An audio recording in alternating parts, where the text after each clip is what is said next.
allowed to remain free on bond until his sentencing in 4 months, but that request was denied. In making his plea, which followed a full week of trial proceedings, Williams admitted he accepted bribes from a Bucks County businessman in return for favors he could grant as Philadelphia's top prosecutor. Among the gifts were a trip to the Caribbean worth $6,000 for Williams and his girlfriend, a Louis Vuitton necktie, a Burberry watch, $7,000 in cash, a $3,000 couch, and pricey meals. In return, Williams helped the businessman with security issues at the Philadelphia International Airport and promised to look into a criminal case involving one of his friends.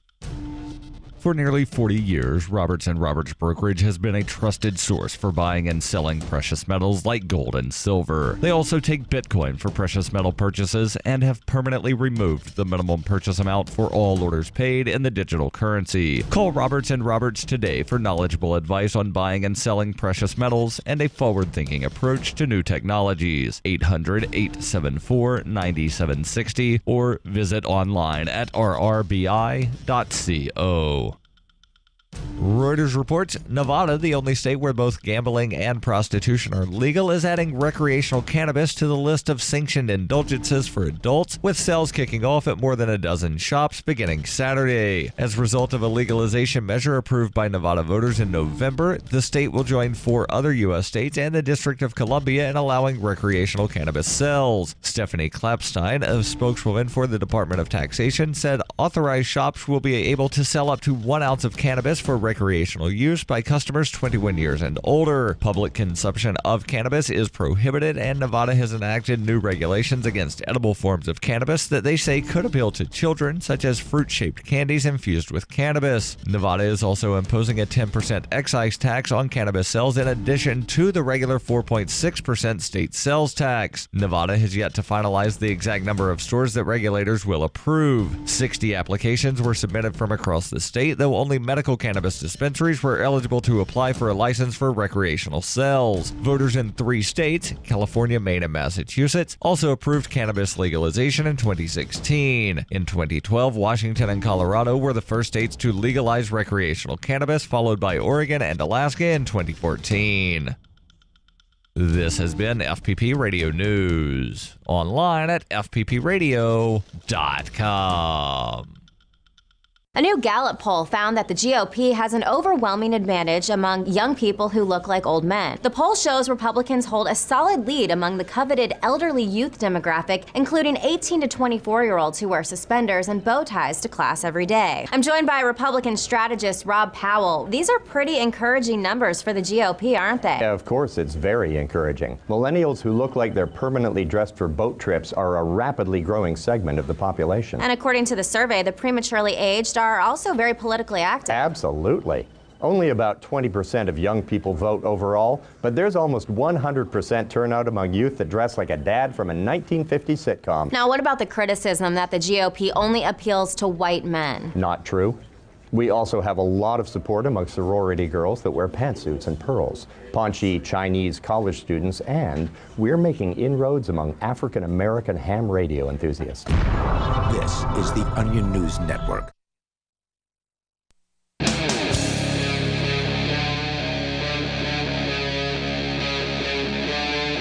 Free Talk Live.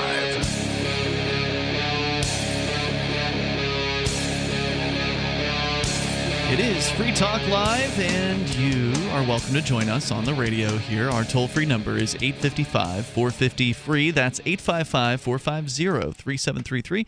And, of course, you can Skype in to join us here at Skype username LRN.FM. In the studio tonight with you, you've got me, Ian. And Conan. And Darryl. Of course, you can bring up anything that you want. We got some technical difficulties behind the scenes. We will be able to take your calls. I didn't do it. Probably within the first segment of the show. I blame this fancy new gadget that you have that you cooked up. Now you're spoiling the fact that there is a gadget I'm not here. going to say what the gadget is. All right. I'm just saying you bought a new gadget, you plugged it in, and then your computer broke. The computer is not connecting to the internet. Okay, good. So people who are watching the cam at cam.freetalklive.com can probably see the gadget from the wide shot. Oh, they won't be able to tell what it is, though. They may not be able to tell what it is. I don't know. It's R2-D2. Anyway, the gadget is not going to work likely tonight at all. So, don't be asking what it is because we don't even know if it's going to work at all. Broken. Yeah. It is broken. Well, it probably works, but the software isn't working for it at this time. And now the internet's not working either. So even if the software was working, it still wouldn't be working because we wouldn't be able to get the signal out, which might give you a hint as to what the thing is. Ian, Conan, and Darryl in the studio pacemaker here tonight. And we've got news, Darryl. You've got news about Comicon. The last news about Comicon was Phoenix Comicon, where they had some lunatic show up believing he was the Punisher, and he was doing his costuming thing, the cosplay, but he'd locked and loaded with real guns and real bullets, and he was also posting statements onto Facebook that made some people believe that he might be a threat to police. He was the Punisher, and apparently, the Punisher goes after bad cops. Claiming, and I've heard people that are into comic books. They're like, yeah, this guy was not in any way acting like the comic book character. Really, he was just a nut job. Well, I've never seen any follow up on the story. It seemed plausible that he could have just been overplaying his role. But nonetheless, no one was actually shot by him. He was just posting anti-cop updates to Facebook while strapped with multiple loaded guns. And I guess the creators or the administrators of Comicon in Phoenix were uncomfortable by this. So now who said that he was cosplaying the Punisher? Did he say he it? Did. Because he just got a black shirt on. There's no skull. And he's a big guy. He looks more like the guy from the big dude from Lost. Okay, yeah, Hurley. Hurley, yeah. Except he's got a clean shave. Yeah, this guy, he got arrested, charged. I don't know what the current status of his case is. This was a few weeks ago, maybe about a month or something like that. Yeah, about a month ago. And then what they did was no weapons or simulated weapons. So, lightsaber, you can't have that. Nope. There was one of the lightsaber dealers or whatever, vendors. Yeah. They wound up getting kicked out because they wouldn't box their stuff up or whatever, right? No, they weren't telling people you have to keep this in a box. So they were just selling stuff and letting people the customers were decide. Taking it out of the box. Well, you as the vendor, you're not being a good vendor, and you didn't tell them that they have to keep it in the box. And they're like, hey, once it leaves our thing, it's not our responsibility. Well, you have to leave the premises, then is what they were told. Yeah. By the way, have you seen the new Punisher that's coming out? No. Maybe at the end of this year? The movie? They got a movie or something? It's a TV show. Oh, TV show. I've seen the trailer a couple times. It's pretty violent. Oh, of course it is. It's got one of the guys from the early Walking Dead series. What is his name? No clue. Yeah, John Bernthal. But what some people were doing is they had, large pieces of cardboard that they would write pulse weapon, rifle, poultry, gun, and they were allowed to have that because it's just a piece of cardboard. Well, as long as it wasn't shaped like a gun. Correct. So you had to just like a rectangular piece of cardboard could not be misinterpreted as a gun, so they let those in. But if you had cut the cardboard to look like a gun, you probably would have been prohibited because no weapon-like props were allowed after this nut job got taken. So you got the nut job on one hand, which he definitely probably went a little bit too far with what he was doing. I don't think he probably was a real threat to the police. But on the other hand, you've got Comicon that just reacted in such an absurd manner by prohibiting anybody from having, cosplay, costume, swords, or whatever. I mean, ridiculous. They took all the fun out of it. I remember when we were, discussing that story, you asked if Comicon was a trademarked thing. Because, there's a lot of different conventions that are comic themed that are called Comicon, and apparently there's a couple different entities that claim that they own the words Comicon. Oh no. And they're going to court with one another. And apparently settlement talks have broken down between these groups of people that want to control Comicon. Story comes from the Associated Press. Again, settlements broken down between the Salt Lake Comicon and San Diego Comicon. Both sides are asking a judge to decide the contest over naming rights. That, according to Brian Brandenburg, who's co-founder of the Salt Lake Comicon. Brandenburg says they want us to change our name. If the federal judge overseeing What about all the the other case, Comicons? I mean, how many of these things are there out there? a bunch. Well, let me ask: are they competing with another Comic-Con that makes good bucks, good dough? Because they're gonna go after those guys first before they go after the little guys. Right. So San Diego Comic-Con, which is the biggest one, is telling Salt Lake Comic-Con, you're not allowed to call your comic book convention Comic-Con. What else are you supposed to call your comic book convention? Cosplay gathering. Come get your photo with weird dudes. Comic Fest? I mean, I'm sure there's all kinds of other names that people can come up with, but I bet a lot of them have already been snagged by other organizations. Right, but like Comic-Con just makes it, and it's become such a generic term. You would think. Comic convention. It would be akin to if the New York Yankees decided that they were going to try trademarking baseball game and telling that every other baseball team, you're not allowed to call your baseball game baseball game. Don't give them any ideas. Because we have trademarked baseball game. So did you say San Diego was the first Comic-Con? That's not what I said. No, I said okay. San Diego is telling Salt Lake Comic-Con they're not allowed to use the term Comic-Con because San Diego claims that they own Comic-Con.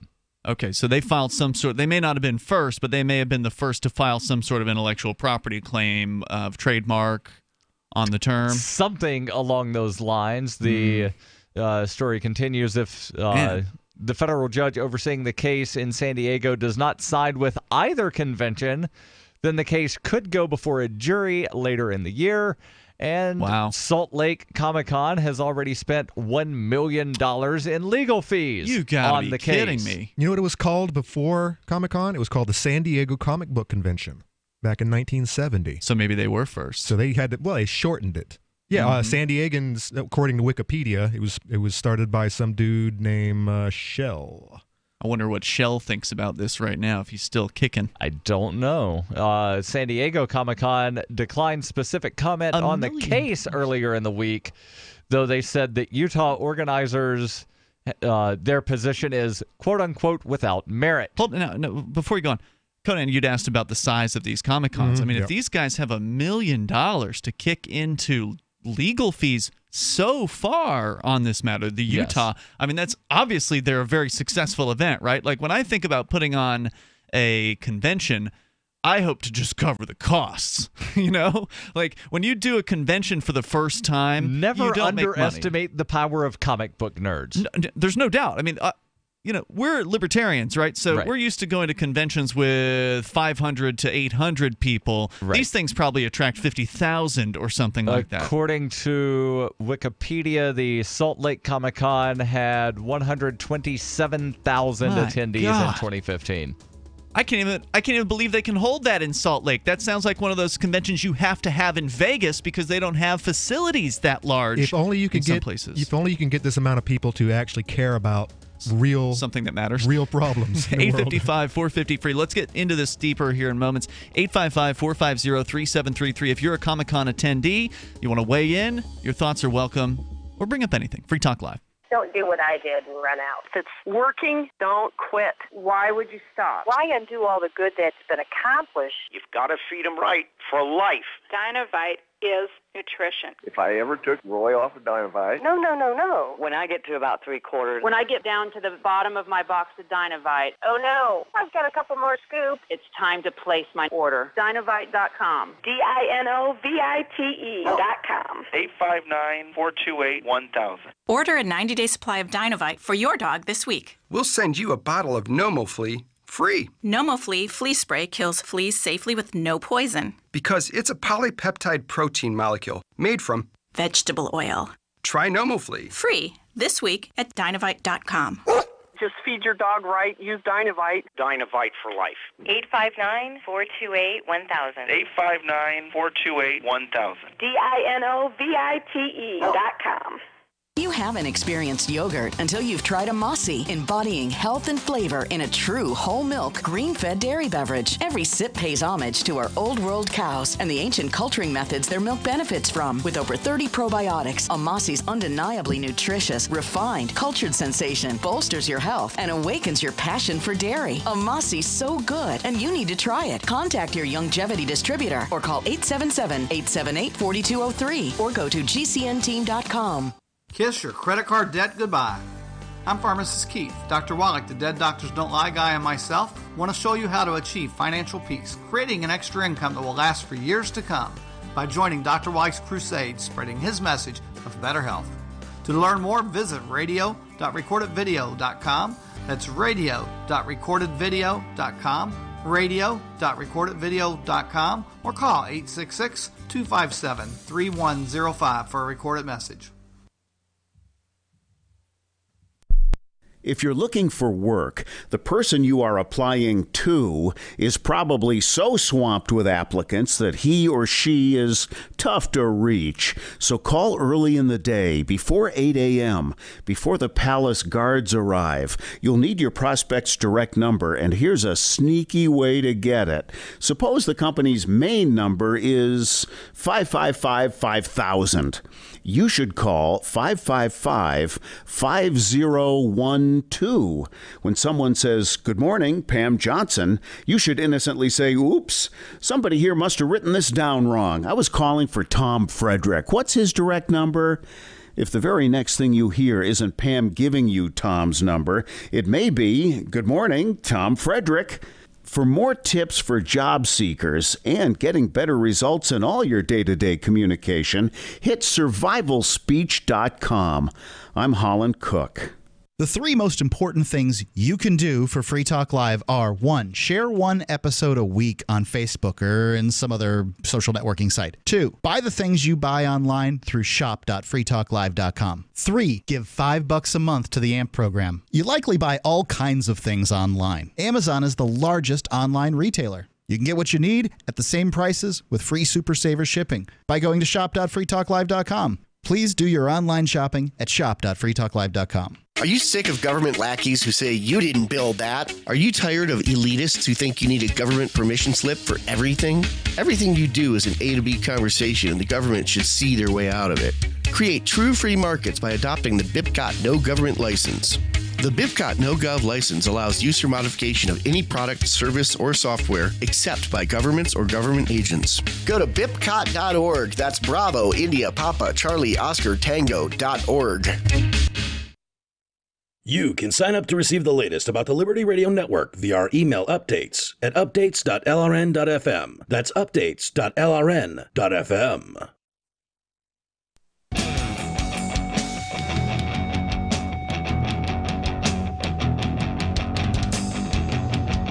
This is Free Talk Live, and you can bring up whatever you want. Our toll-free number here is 855-450-FREE, like freedom. That's 855-450-3733. We do have Skype, and our Skype username is lrn.fm.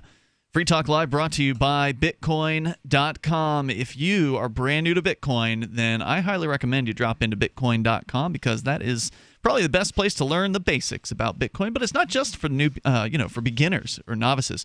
It's also for people who've been involved in the Bitcoin scene for a long time. You want to get the latest news? You go to news.bitcoin.com, and they've got it there. That's news.bitcoin.com. Maybe you want to play some games with your Bitcoin. You can do that there too. And there's a forum where you can interact with other cryptocurrency fans over at forum.bitcoin.com. Bitcoin.com is your one-stop shop for everything you need to get into Bitcoin life. As we go to your calls and thoughts, we got more on this courtroom controversy between the different Comicons. Comicon San Diego. Between two of them. Right. Comicon San Diego has targeted, for some reason, Comicon Utah, and maybe it's because Comicon Utah it has deep pockets. Conan, I mean, it's one of you guys just revealed 100,000 plus people had attended the Utah Comicon, if I'm recalling the statistic correctly. According to Wikipedia, in September 2015, there were 127,000 attendees to Salt Lake Comic-Con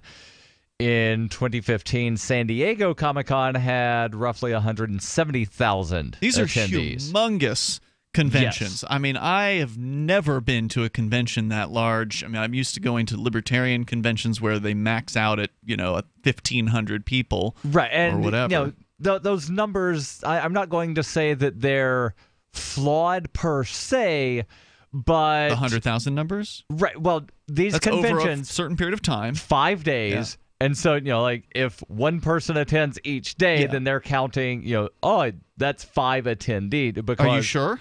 They're counting number of, as I understand, number of entrances into, through the turnstile. Not ticket sales? It might be, but again, okay, you're still talking about tens of thousands of people every day. You bought, 5 tickets. Right. It's still a bunch of people. I'm just saying that, the number is going to be a little higher than otherwise, because it's not 160,000 people in the thing at one time. That's true. You're still looking at maybe 20 to something, 30, 40,000 people that can be there on any given day. And some of the video game conventions are like this too, with PAX East with like 50,000 people, I think I've heard.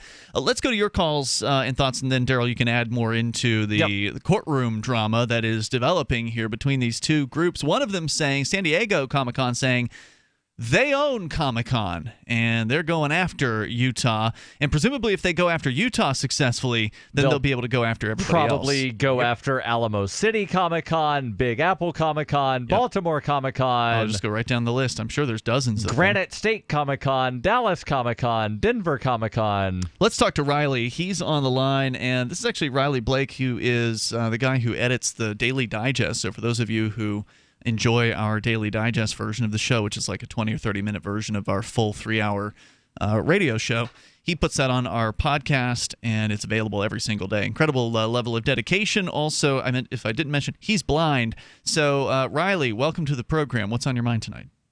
Thanks, guys. I want to change the topic just a little bit. Okay, because I was wondering if you can read comic books as, I didn't know if they offered Braille versions of comic books. I don't know if they do or not. It's something I may look into. Okay. I've never been to Comic-Con, but I have a lot of friends that do. Because obviously a blind person, I know you wanted to call about something else, but just as a blind person, you could certainly listen to the movies and you could get, some plot and understanding of the characters that way. I did find myself wondering, are there blind comic books out there? Audiobook. I don't know if there are blind radio books, theater. Radio theater, sure, but that's not very common these days. Anyway, go ahead with what you're calling about. So I wanted to bring up the Scottish Liberty podcast. I don't know if you guys were aware that there was one. No. Is this your podcast, or because I know you had one? It's a different podcast. I have a podcast, but this Scottish Liberty podcast is two libertarians from Scotland who talk about libertarian issues. This previous episode, you can find their episodes on YouTube, but this last episode they were talking about the living wage and the problems with that. I wanted to bring up the Scottish Liberty podcast because I actually had them on my own personal podcast, which was released today. And if your listeners want to find my podcast, they can find it at anarchoagenda.libsyn.com. That's ANARCHO, agenda.libsyn.com. And now I see in your picture here on Skype that you do appear to be wearing a kilt and perhaps playing bagpipes. I'm not sure what that is that's in your hands there. But, yeah, it's bagpipes. Okay. I do play the pipes a little bit. Gotcha. So you must have some Scottish heritage then, presumably. Maybe a little bit somewhere. I'm just really into Scottish stuff. Okay. All right. So so the podcast, the Scottish Liberty guys, are they hard to understand? Do they have like the super thick Scottish accents? Because sometimes we had this one guy who used to call from Scotland, and man, he had a thick accent. It was almost impossible to understand him on the phone, but we finally got him on to call on Skype, and it got a little bit easier. So is it hard to listen to? No, not for me. But then again, I listen to a lot of Scottish music, and so I'm pretty used to the Scots lingo. But they do have pretty thick accents. They're easy to understand for me. I don't know if they would be for you. You'd have to listen to them. But the interesting thing is I was unaware that there was also a Scottish Libertarian Party, and I'm sure it's not very big. Probably not.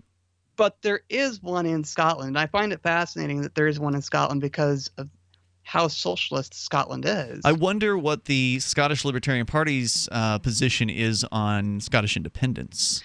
From what I've been told, some Scottish libertarians are in favor of Scottish independence and some are opposed. And those that are opposed because they don't want Scotland to descend into a socialist utopia. They'd rather see a Scotland that's independent and more libertarian oriented. And well, that is the question: is which direction would Scotland go if it were not, saddled with the full-on United Kingdom or the EU? Probably a little more socialist. They'd probably rejoin the EU, right? Right. That's the people. A lot of the people that were advocating Scottish independence wanted to join the EU. So they're not anti-EU. They're anti-British authority. The British authority. Right. So they want to switch one authoritarian leader for another. Exactly, and it's not cool. And call that independence. Yes. They're just tricking themselves. Well, that's what the United States did, right? In 1776. Let's get rid of King George and wind up having our own rulers. Yep.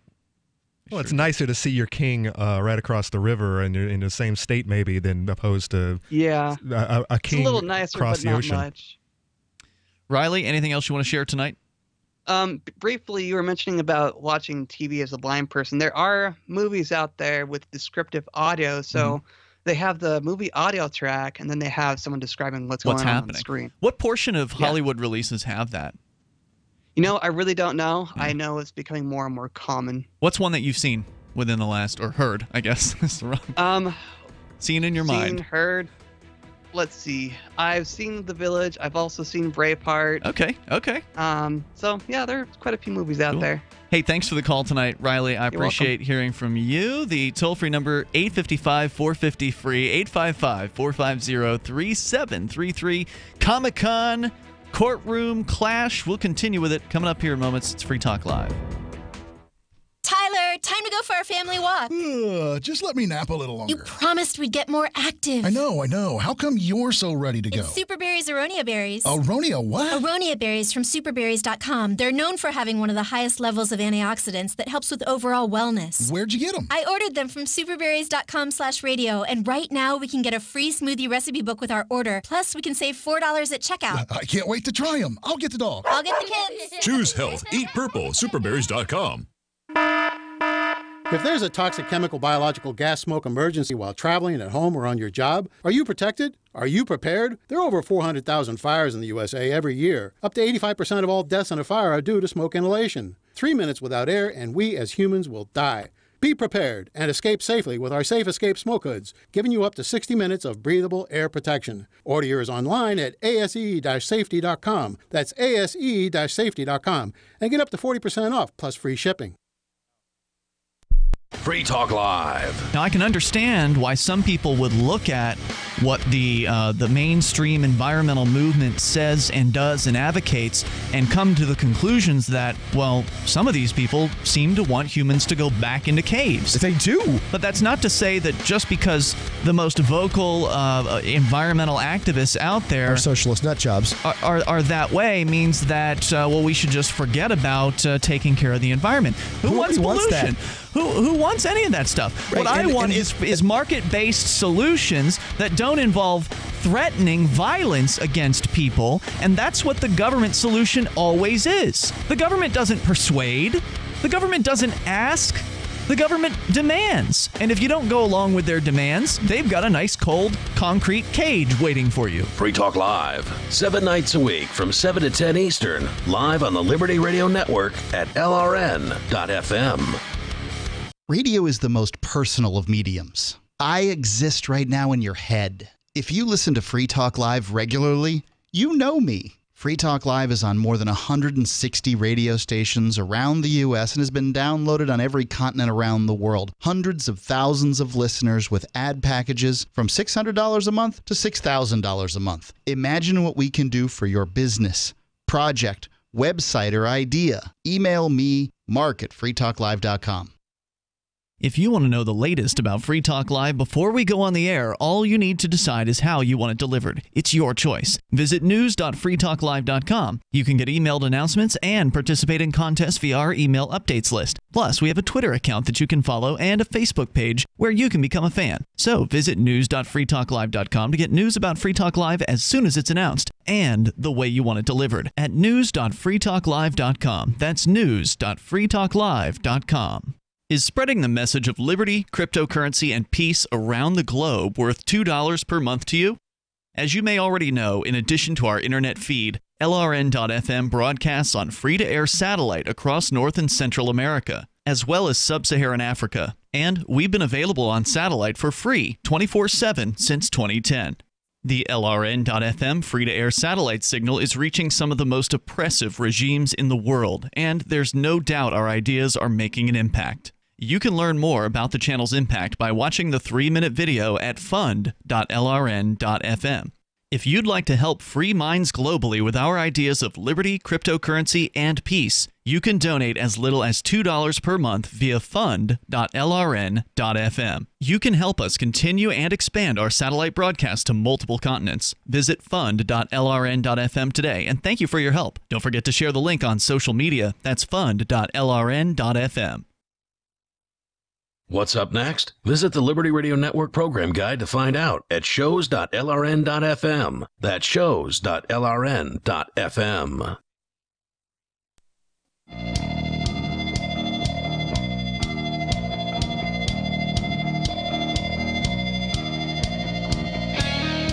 Free Talk Live. Dial on in toll free and bring up whatever you want. Our number here is 855-450-FREE, like freedom. 855-450-3733. In studio with you, you've got Ian. And Conan. And Darryl. Of course, you can bring up whatever is on your mind. We got more to say about the Comicon controversy that is boiling up between Comicon San Diego and Utah. Right. Plus, there was a question about what the Scottish libertarians thought about Scottish independence. Yeah. And I found their manifesto, which seems to be their version of a platform. And a couple of things. They say here that they do not support being a member of the European Union. Okay, good. And next they say, should a second referendum be called to support Scottish secession from the United Kingdom, the Scottish Libertarian Party would campaign on a platform of supporting independence as a means of ensuring greater liberty for the people of Scotland. So, by the way, you don't need money to do business on Simbi.com. It's a slick and easy-to-use marketplace where you can trade your talents for other people's services and abilities. You can forget the old economy. This is your economy. Simbi.com. You won't believe the diversity of the services available on Simbi.com. I know Mark has been using Simbi to find new voice talents to record some of the advertisements here on Free Talk Live. Hundreds of thousands of people are acting within the symbiotic economy. You can go get your account at Simbi.com, S-I-M-B-I. Take a look around. You can post your services as well. Simbi.com. As we go to your calls and thoughts, more on the Comicon controversy coming up. But first, Victor in New Jersey, watching us on YouTube at cam.freetalklive.com. Hey, Victor. How you guys doing? Yeah. Actually, you know what? I can attest that I've used Simbi, and it's been great. Cool. Recently, I just did a couple of blog posts for a woman on a website about kittens. Now that I have a kitten, I wrote a blog for her, and something about also for music and how music in movies has an effect on the way you watch a movie. So you got hired to make blog posts for other people? Yes, and it was just a trade of the actual currency they have on the website. I didn't ask anything in return from them, but it's hard to find something on there necessarily all the time that you want for. But everyone's got their own little thing. Neat. So, thanks for sharing that experience. So what were you calling it? Well, the effect of music on movies or on TV in general, that sounds very interesting. Yeah, if I can get a link, I'll share it. Say again? That if I end up getting a link, I'll share it to the website. Maybe everyone else can have a look at it. But yeah, it was a pretty fun thing to write because I'm pretty big into scores for music for movies like John Williams and many others. It was great writing. Excellent. So what were you calling about tonight besides that? I was actually calling about marijuana and how the oils are extracted. Today, I was having a conversation with my girlfriend's sister who works for a vacuum company, not one in which that makes vacuums, but makes the parts that make, create vacuums in both commercial settings for all sorts of machinery. All right. And they were talking about vacuums that they make specifically for extracting oils from cannabis, specifically ethanol being the chemical that is a great solvent for extracting oil. But which oils, though? The CBD oils or THC? Because there are a couple different oils inside the cannabis. I want to say it was CBD oils because she didn't seem to understand or know the difference between the two, and I would assume that it was, but I can't say for sure. But okay, in either case, but where does a vacuum come into that process? Because I mean, I'm not intimately familiar with it. I knew that you had to use some sort of extractant chemical, but I didn't realize that a vacuum could assist. How does that work? Does it cause pressure on it? Works like this is how it works. It's actually not too difficult to understand. The ethanol itself is not a pure substance, and when ethanol is used to extract these oils, it exerts a certain amount of pressure in a particular space of about 240 torrs, which is the measurement that they use for the pressure when extracting these oils with the ethanol. However, it's 240 torrs because it's not pure ethanol. It's got a little bit of benzene and other such chemicals within it. And those things are known to be carcinogenic. And when used normally by people who are extracting the oils, benzene ends up in the cannabinoid oils, and people can get sick from the benzene. Those are people who are very, concentrated forms, using it often and potentially maybe getting it from off the market. But it's to help make this process better by using a vacuum that can specify which, if the ethanol reaches a 200 level, 200 torrs. If the ethanol reaches 200 torrs while this process is being done, you know that you have pure ethanol and not ethanol with benzene and other things. This sounds pretty serious, this whole process. You got to get it right. Now, what about the other options? Because I've heard of things like butane hash oil and CO2 extracted hash oil. I mean, are those competitive processes trying to do the same thing differently? Do you know anything about that? I don't know for sure, but my guess is they probably are. This might be more of another method of doing it that might be a little bit more specific as to how pure their content of extractions are. And my understanding, the butane hash, that's not CBD heavy, that's more THC. Okay. So this sounds like a completely different process. Huh. Fascinating. Yeah, I would assume that the other processes are for other reasons and may or may not be as pure in the sense of what they're getting from it. Okay. All right. So but I figured it's something you guys wanted to know, considering it's something you guys talk about often. Yeah. The more knowledge, the more power you have in spreading the message. So, okay, so was that going to tie into something, or were you just kind of bringing that up? No, just kind of bringing it up. The reason why it came up was just passing through, and I said, what? Cannabis? What do I didn't get in this conversation as I was walking out the door. What's the legal status of cannabis in New Jersey right now? New Jersey, I believe, has decriminalized certain amounts of it. I think anything less than an ounce you consider to be personal use and is not something you can be charged with. Anything over that, you get charged with potential. So they've completely decriminalized up to an ounce, meaning that there's not even, they won't even confiscate it, or what, they will confiscate it. That I don't know. My guess is they probably would, but you cannot be charged with possession. Possession is a criminal offense, or like they'll still give you something equivalent of a parking ticket, sort of thing? That I don't know. I mean, I know New Jersey Weed Man is dealing with a whole lot more than that, and I know that's got a. He's dealing with some distribution charges. Yeah, according to Normal, who has a pretty good chart of all the 50 states and their current legal statuses, they've been following this very closely.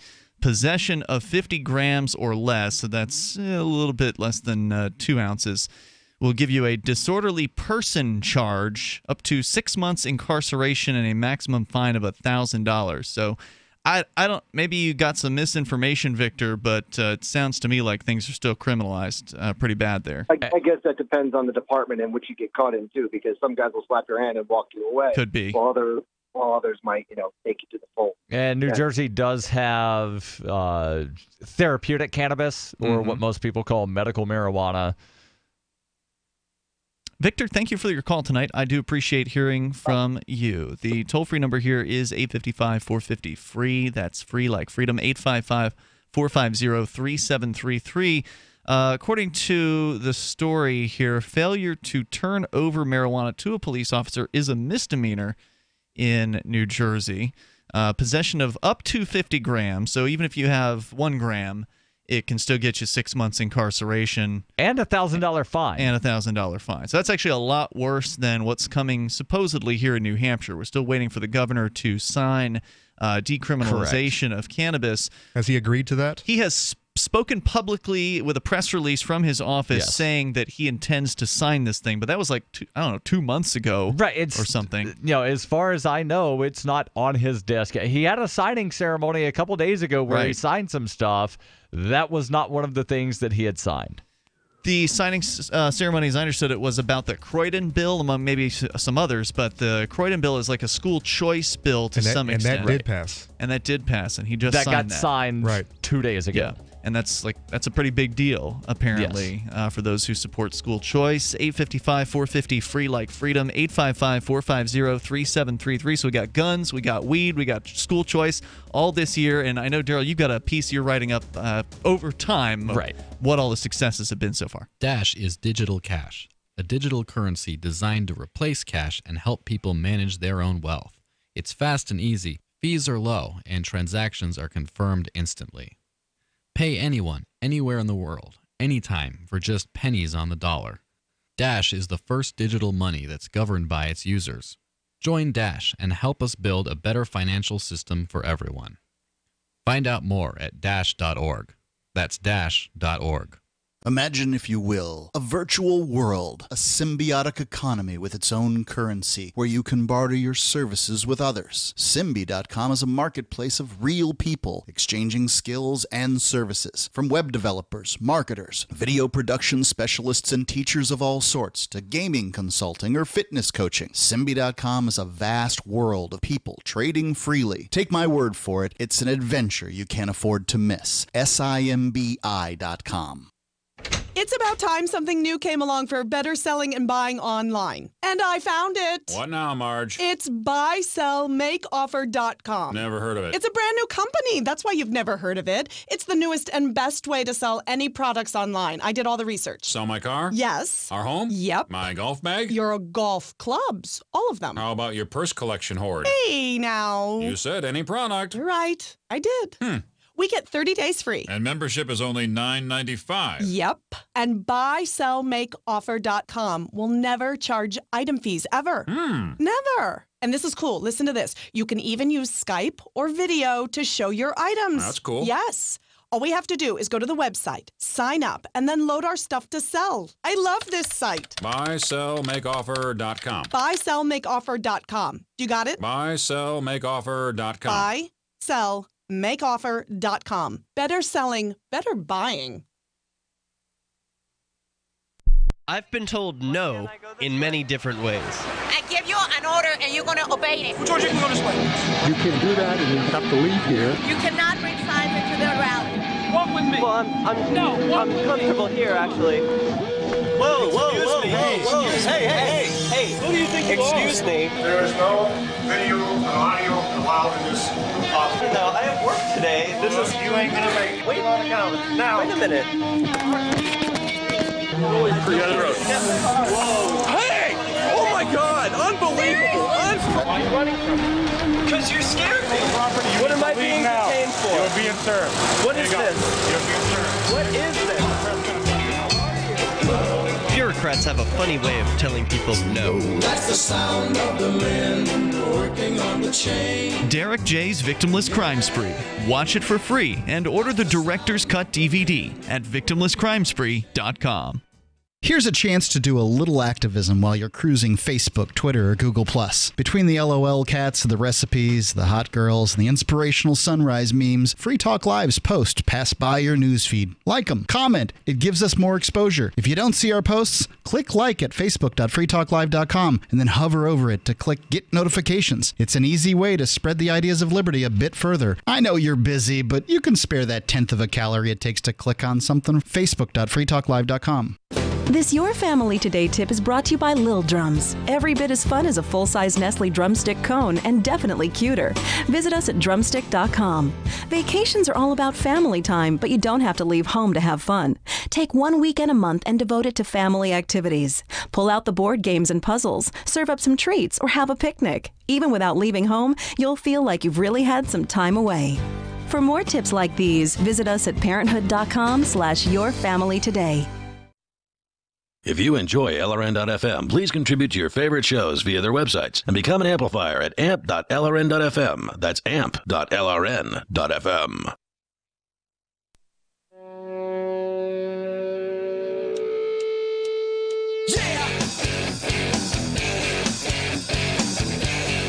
It is Free Talk Live, and you're invited to join us on the radio waves here. Our toll-free number is 855-450-FREE, like freedom. That's 855-450-3733. You can watch us on the YouTube if you would like.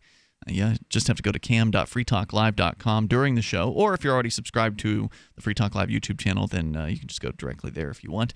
But anyway, cam.freetalklive.com. Unlike a bunch of talk show hosts out there, we don't charge for our cam feed. You can go and just watch and enjoy, and it's free. And there's also a chat room there. There's two chat rooms. There's the one that's built into YouTube if you're on the YouTube site, but then there's also the regular LRN.FM chat room, which is on the same page over at cam.freetalklive.com. I don't know which chat room has the worst set of trolls. It's probably the YouTube chat room, would be my guess, because you never know who you're going to get in that. A lot of strange comments in the YouTube. And the normals usually go to the LRN cam.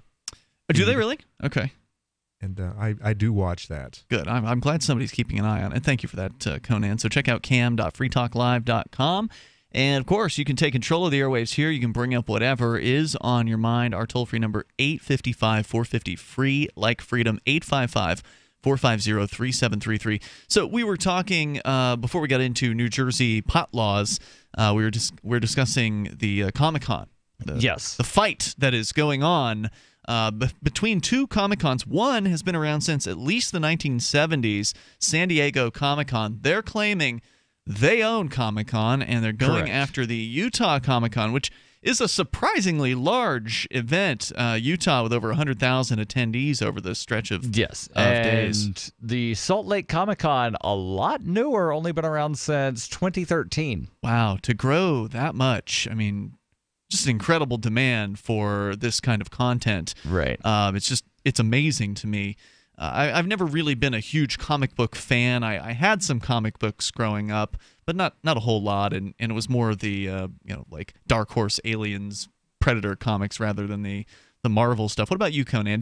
Were you a comic book kid? I went through my stage Image.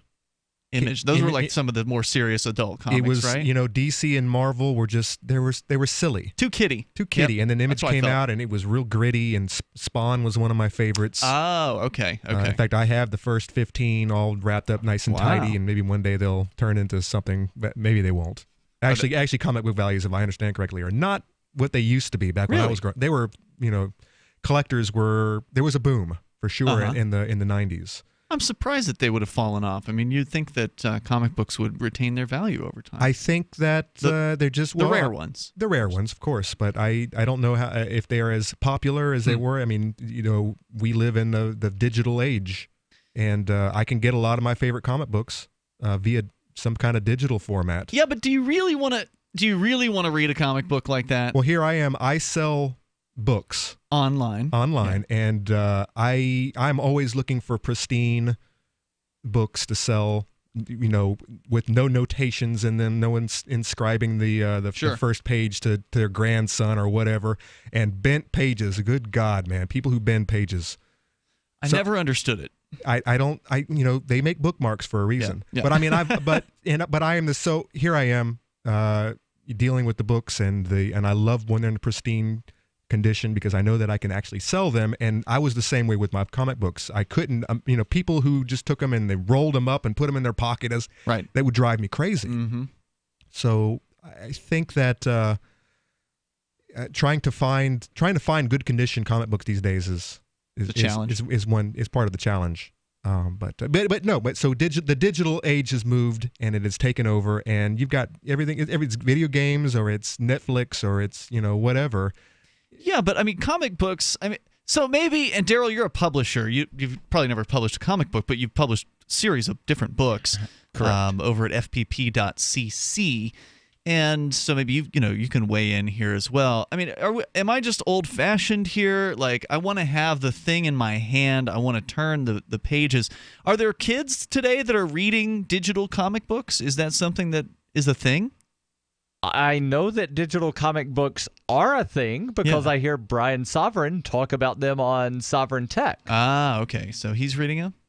I believe he is. I know he definitely talks about downloading them. He talks about digitizing the comic books that he does have. Wow. And that's what I'm looking for, of course. More than the ebooks that are already been prepared by the publishers, I'm looking for fan prepared comic books that have been digitized and uploaded for our convenience. Like whole volumes. You mean as a reader? Because you can't sell that crap. No. As a fan. Okay.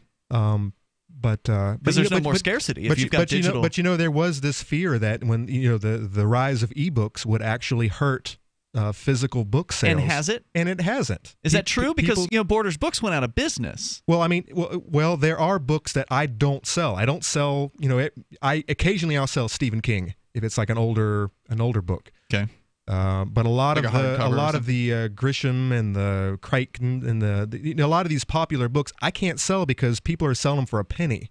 Wow. Okay. But now self-help books and textbooks and art books and the things that you actually kind of want to have a physical copy of to peruse, those are still doing very well. But physical media is still doing very well. It's certainly, quote unquote, taken a hit from digital, but the publishers are still the ones controlling the ebook versions of what's being sold on Kindle or the Nook or any of the other e-readers. The publishers are controlling that. So don't let the publishers say we're not making any money because e-reader. No, they should be making more money, right? Because you don't have the distribution costs, right? And they're selling a lot of times. They're selling the same price, or I've even seen where the ebook cost more than the physical book. No. How often does that happen? It's very rare, but I have seen it. But it is frequent that they will be the same price. Like that's probably more common, right? Right. And then sometimes you'll get a price break, from some of the publishers if you buy the ebook. But I'm almost wondering if buying ebooks, people who do this, I don't own. I've never bought one in my life. No, me neither. But I do buy games on Steam. Correct. And I have purchased games that I have never installed because there'll be a sale, it'll be a bundle or something, and I'll just you know what? That sounds good. That sounds good. I'll get it. And I'm wondering if ebook sales are kind of in the same boat where you got people who buy things they don't read because of the convenience they can get it instantly. Whereas I might read this someday. Whereas if it's a book that they have to order and they won't get for a week, they might consider that, no, maybe I won't buy this. Yeah, that's an interesting point. So for the listeners that may not be aware, Steam is an online delivery platform for video games that started, like a decade ago? The Valve company, the same company that made Half-Life, Half-Life 2, and Portal, I guess, is another one of their popular games. They put out this delivery system that initially was just for their stuff, that they had their own software, and this is one way that you could order it, and the idea was you didn't have to go to the store and buy a box off the shelf anymore, that it would just download to your computer. Eventually they set it up to where you could pre-order. So if something was going to be released, and they do this to this day, I think, you pre-order the game, and games have a certain release date, right? Like for whatever reason, somebody chose Tuesday as like media release day. So like Tuesdays, movies, DVDs come out, Blu-rays, video games.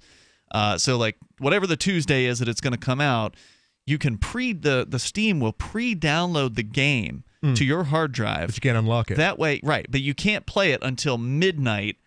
I don't know if it's your time zone or midnight, whatever time zone, but at a certain time, it then unlocks. And so therefore, the people who have it on Steam, they have it first because unless you're willing to go, unless GameStop's open at 12 a.m. and, you're there first in line. They do for a lot of the really big releases. But, you'd have to be first in line. Then you still have to get it home and put the DVD or whatever, Blu-ray into your drive if your computer still has a drive, that you can put these things into, because fewer and fewer of these computers coming out today. I don't think I've used mine in more than a year. Yeah. I mean, I only use mine to back up some of the files that I have, and even that's kind of feeling pointless these days. By the way, speaking of Steam, and by the way, you're talking about pre-ordering games. I won't even buy a game unless it's 75% off. I'll wait for and guess what? They're having their summer sale this week, and it's up till the 6th. There's a couple of games that I got my eye on, and you know what? What are you looking at, Conan? I probably won't get them.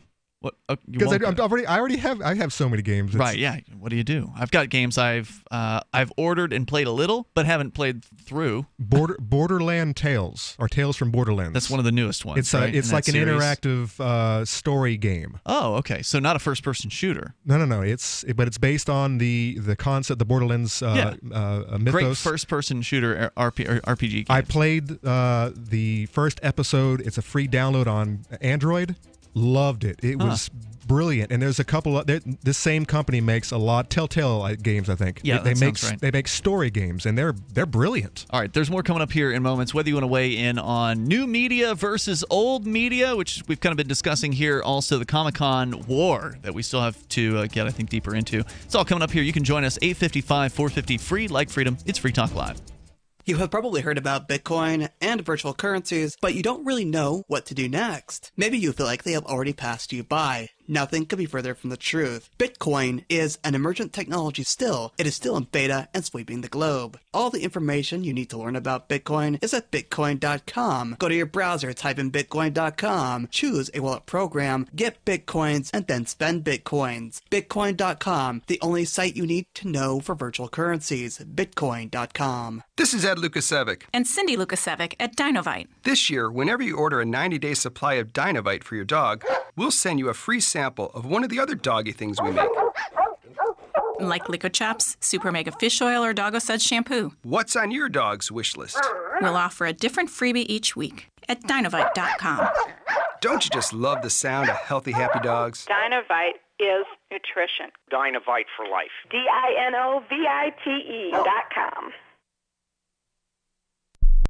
What do you shop for that you could otherwise buy at Amazon? Pretty much everything, right? Amazon has competitive pricing and they deliver, and that's a big plus. If you could plan ahead in your shopping, would you be interested in saving up to 33%? There's a catch. You have to do your shopping in Bitcoin. But imagine those savings. It's like a huge raise. All you have to do is go to saveatpurse.com. We've saved thousands, and you can too. Plan ahead and save. Saveatpurse.com. So you've heard all 3 hours of the latest episode of Free Talk Live, and you're still hungry for liberty-oriented audio content? Did you know that we have another 24/7 audio stream at LRN.FM? The Liberty Radio Network airs the latest episodes of some of the best liberty-oriented podcasts on the internet around the clock. In addition to recorded content, you'll also hear live shows like Free Talk Live, originating from our Keene, New Hampshire studio. So listen anytime at LRN.FM. That's LRN.FM. You're listening to the live edition of Free Talk Live. Hour number 2 is next after the news here on the Liberty Radio Network at LRN.FM. From Keene in the Shire, the Liberty Media capital of the world, this is Darryl W. Perry, host of FPP Radio News for Friday, June 30th, 2017. Silver is trading at $16.59 per ounce. Gold is valued at $1,244 per ounce. Bitcoin is trading at 1.7 cents, and the average price of Bitcoin is $2,534. Antiwar.com reports NATO chief Jens Stoltenberg confirmed on Thursday that the alliance has agreed at a ministerial-level meeting on a plan to escalate military involvement in Afghanistan. The exact details of this are yet to be worked out, and it's not clear which countries will actually commit troops to the buildup. That could involve a substantial amount of wrangling with the U.S., as America's own planned escalation has yet to be announced, and Defense Secretary James Mattis is heavily pushing NATO on the merits of continuing the already 16-year-old war into the future. The basic outline agreed to would see up to 10,000 troops between U.S. and NATO nations sent to Afghanistan and puts the assumed U.S. figure somewhere between 3,000 and 5,000. President Trump has delegated the decision on troop levels to Mattis, but has yet to announce a decision. British officials were the only ones really publicly supporting the escalation at the NATO meeting, though they did not make it clear how many troops they plan to contribute. It may be difficult to find enough member nations this deep into the unpopular war willing to throw more troops at the situation. When you hear the word lobbyist, you probably think about greedy corporations, but not all lobbyists are the same. Some are fighting for the freedoms you hold dear. Liberty Lobby LLC is doing just that in New Hampshire, working hard to represent you, not some special interest group. You can help by going to libertylobby.info, where your contribution will give us the tools we need to ensure that your voice is heard. Visit libertylobby.info today to find out more. UPI reports Philadelphia District Attorney R. Seth Williams resigned from office Thursday after pleading guilty to a bribery charge on a federal corruption case that now has him facing prison time. Williams brought a sudden end to the case at Philadelphia's James A. Byrne Federal Courthouse as part of a plea agreement with prosecutors, which mandated he plead to one count of bribery and resign from office immediately. After the plea, Williams appealed to U.S. District Judge Paul S. Diamond that he be allowed to remain free on bond until his sentencing in 4 months, but that request was denied. In making his plea, which followed a full week of trial proceedings, Williams admitted he accepted bribes from a Bucks County businessman in return for favors he could grant as Philadelphia's top prosecutor. Among the gifts were a trip to the Caribbean worth $6,000 for Williams and his girlfriend, a Louis Vuitton necktie, a Burberry watch, $7,000 in cash, a $3,000 couch, and pricey meals. In return, Williams helped the businessman with security issues at the Philadelphia International Airport and promised to look into a criminal case involving one of his friends. For nearly 40 years, Roberts & Roberts Brokerage has been a trusted source for buying and selling precious metals like gold and silver. They also take Bitcoin for precious metal purchases and have permanently removed the minimum purchase amount for all orders paid in the digital currency. Call Roberts & Roberts today for knowledgeable advice on buying and selling precious metals and a forward-thinking approach to new technologies. 800-874-9760 or visit online at rrbi.co.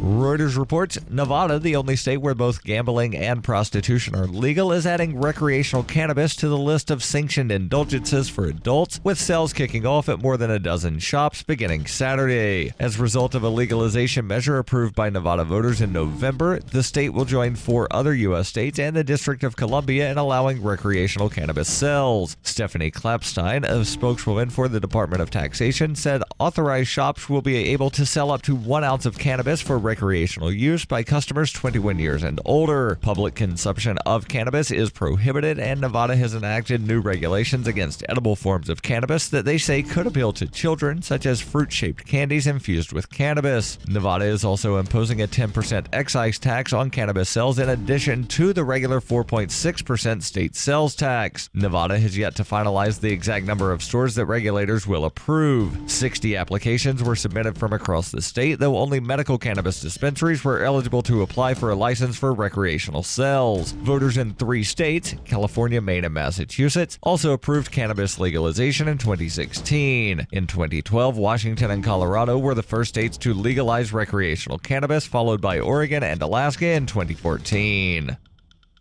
This has been FPP Radio News, online at fppradio.com. Delighted health insurance executives gather in an outdoor coliseum to watch a patient battle cancer, and a self-conscious flasher is fully clothed under his trench coat. This is the Onion Week in Review. While stressing that they would absolutely never consider doing anything of the sort, German leaders quietly admitted this week that they were pretty sure they could carry out another Holocaust if they ever truly wanted to, quickly noting that the Holocaust was an atrocity that should never be repeated, no matter how easy it would be to do so. Almost all members of the German parliament discreetly conceded that with their country's dominance of Eurozone GDP, pulling off the unthinkable genocide would not be the least bit difficult. I'm just saying, hypothetically, that we very easily could do it. I mean, we definitely have the infrastructure, and the concentration camps are still standing. In other news, a so-called Christian has an erection. A new study finds more children are growing up in single-parent households. And a real-life Nancy Drew traces the source of her HPV. This is the Onion News Network.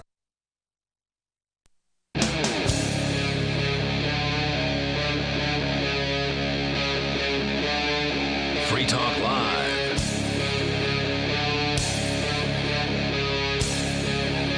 This is Free Talk Live. You dial on in toll-free and join us on the radio if you want. Our number is 855-450-FREE, like freedom. That's 855-450-3733. And we do have Skype. Skype username is LRN.FM. And with you in the studio tonight, you've got Ian. Oh, sorry, Conan. Try again. And Conan. There we go. And Darryl. And for those of you just tuning in the first hour, Darryl, you brought up an interesting story. It's a sad story. Sad story between the San Diego Comicon and the Salt Lake City Comicon, where San Diego has brought the Salt Lake City Comicon to court. You know, I think it would be very fitting to have the organizers have a trial by combat. That's what I was thinking, actually. Now, what? Actually, it's funny you bring that up because I was like, what's next? The Renaissance Fair? Fighting out with one another. Yeah, fighting with one another. And so, yeah. San Diego's saying they own Comicon. Maybe they can get that Punisher guy to be the champion of the San Diegan outfit. Maybe he was Phoenix. There must have been something in one of these Comic-Cons in the past where they've had some sort of, conflict that they have, given each participant a lightsaber and, had them have it out or something like that. So, what should the weapon be that they are allowed to utilize? Do they get to choose whichever sort of fanciful weapon they want, or do they have to have the same weapon to fight it out? Well, if they're not allowed to bring actual weapons into these events, Phoenix Comic-Con. That's Phoenix. That is only Phoenix so far. Right. Wait for another knucklehead to come to one of these other events, and next thing you know, you've got to walk around with a cardboard sword. Now, my limited understanding of trial by combat is that unless specified by the person requesting the trial, then each participant gets to choose their weapon. So it would be entertaining to watch that happen, and of course you can comment here because San Diego Comic-Con is going after the Salt Lake City one, saying they own Comic-Con. And they're going to claim, it sounds like, that they've had it for a long time. Since the 70s. Yeah, you said you dug up a Wikipedia piece, and they've been around since the mid-1970s. Right, in San Diego. and San Diego Comic-Con is organized by a group called Comicon International. Mm-hmm, okay. So, they've got Comic-Con in their name, but again, so does Phoenix Comic-Con, Alamo City Comic-Con, right. Big Apple Comic-Con, well, they had New to York start Comic-Con. Somewhere. They had to start somewhere, and I don't know which Comic-Con is the second most popular, but this is definitely going to be one of the, sounds like a top event. I mean, Granite State Comic-Con probably didn't have a fraction of what they're talking about Yeah, here. I could not find attendance figures for Granite State Comic-Con. I was at that one year because for whatever reason, Mark managed to get some sort of thing where we broadcast there, and okay. It didn't really seem very big at all. It was like it was in the biggest hotel in Manchester, but that ain't saying much. And just the display area alone is a fraction of the size. That hotel in Manchester has expanded their convention Have they? size. Okay. So they have the Expo Center that is just off of the hotel. Did they just do that recently? Okay. Well, when I was there, it was probably like 4 or 5 years ago, and it was a small thing. Yeah, not very busy, not a large space. So anyway, what is there more to this story? Because you seem like we just kind of barely got into it before we ended up talking about all manner of things, old media versus new media, and that's a fine conversation to have. Yeah, we can come back to that too. So again, Salt Lake Comic-Con has already spent nearly $1 million in legal fees. Wow. The co-founder says, just change the damn name at that point. I know, and just think where their money could have been spent on other things, making the festival better. Yeah, right. Is it that important? All right, so hold on. Before I get into, are they actually? How many people actually travel to the San Diego Comic-Con from afar? That's I guess probably that's a lot. People. Probably a lot. So anyway, so their numbers have been going up 10,000 every year. And are they really worried about I've heard other that San events? Diego Comic-Con is outgrowing San Diego, that they might wind up having to move. Because it's no longer just in that really big convention center that they have. It's in that really big convention center and a bunch of other places within like a 5-block walking area. But what I'm saying, of that convention center. are they so greedy that even though their numbers are growing every year, they want to strike down these competitors? And you know they're growing because there's a list somewhere that you pulled up. Oh yeah, that goes. it's about 10,000 more every year. Okay. Right. So I forget which one of you said, instead of spending the $1 million on the legal fees, Salt Lake should have just changed their name. Just cave into whatever San Diego wants. Well, I mean, it's $1 million. I mean, maybe they are willing to do it. Maybe they've got $50 million in the bank. I mean, who knows what we're dealing with here? If you've got $1 million to spend on legal fees so far, and this thing's just getting rolling. Right. It sounds so I guess the question is, if you believe that you are right in what you're doing, or you believe that the other person's just being a bully, should you not stand up to defend yourself? So what if, some company came along and said, well, we own the word lake, so you can't have the word lake in your name for your event.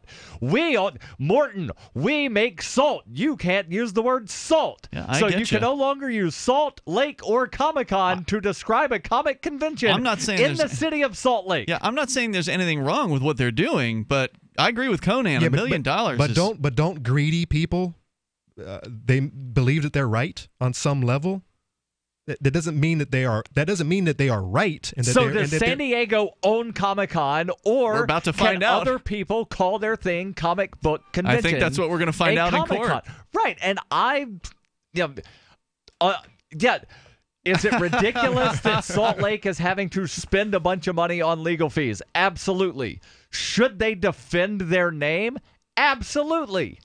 I'm backing Salt Lake on this. I mean, I hope they're successful. I really do. But, I mean, I tend to agree with Conan. I mean, presuming they don't have $100 million, and maybe they do, but if you got, if you had $2 million in the bank. They've got enough money to where it's worth the fight for them.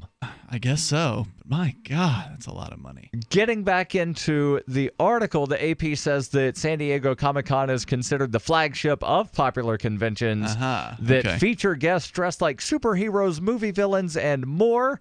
And they filed a trademark violation lawsuit against Salt Lake Comic-Con in August 2014. So less than 1 year after Salt Lake Comic-Con became a thing. Okay, so this isn't a new suit. This has been going on. Right, but it's just now sort of getting in the news because the talks have broken down. Where did they file? Do you happen to remember? Maybe you mentioned it earlier, but I didn't pick up on it. Is this a federal court case? I believe it is a Where's federal this news court story case. coming from, by the way? Just curious. Associated Press. AP, okay. The California organizers say they have legal ownership over the term Comic-Con in all of its forms.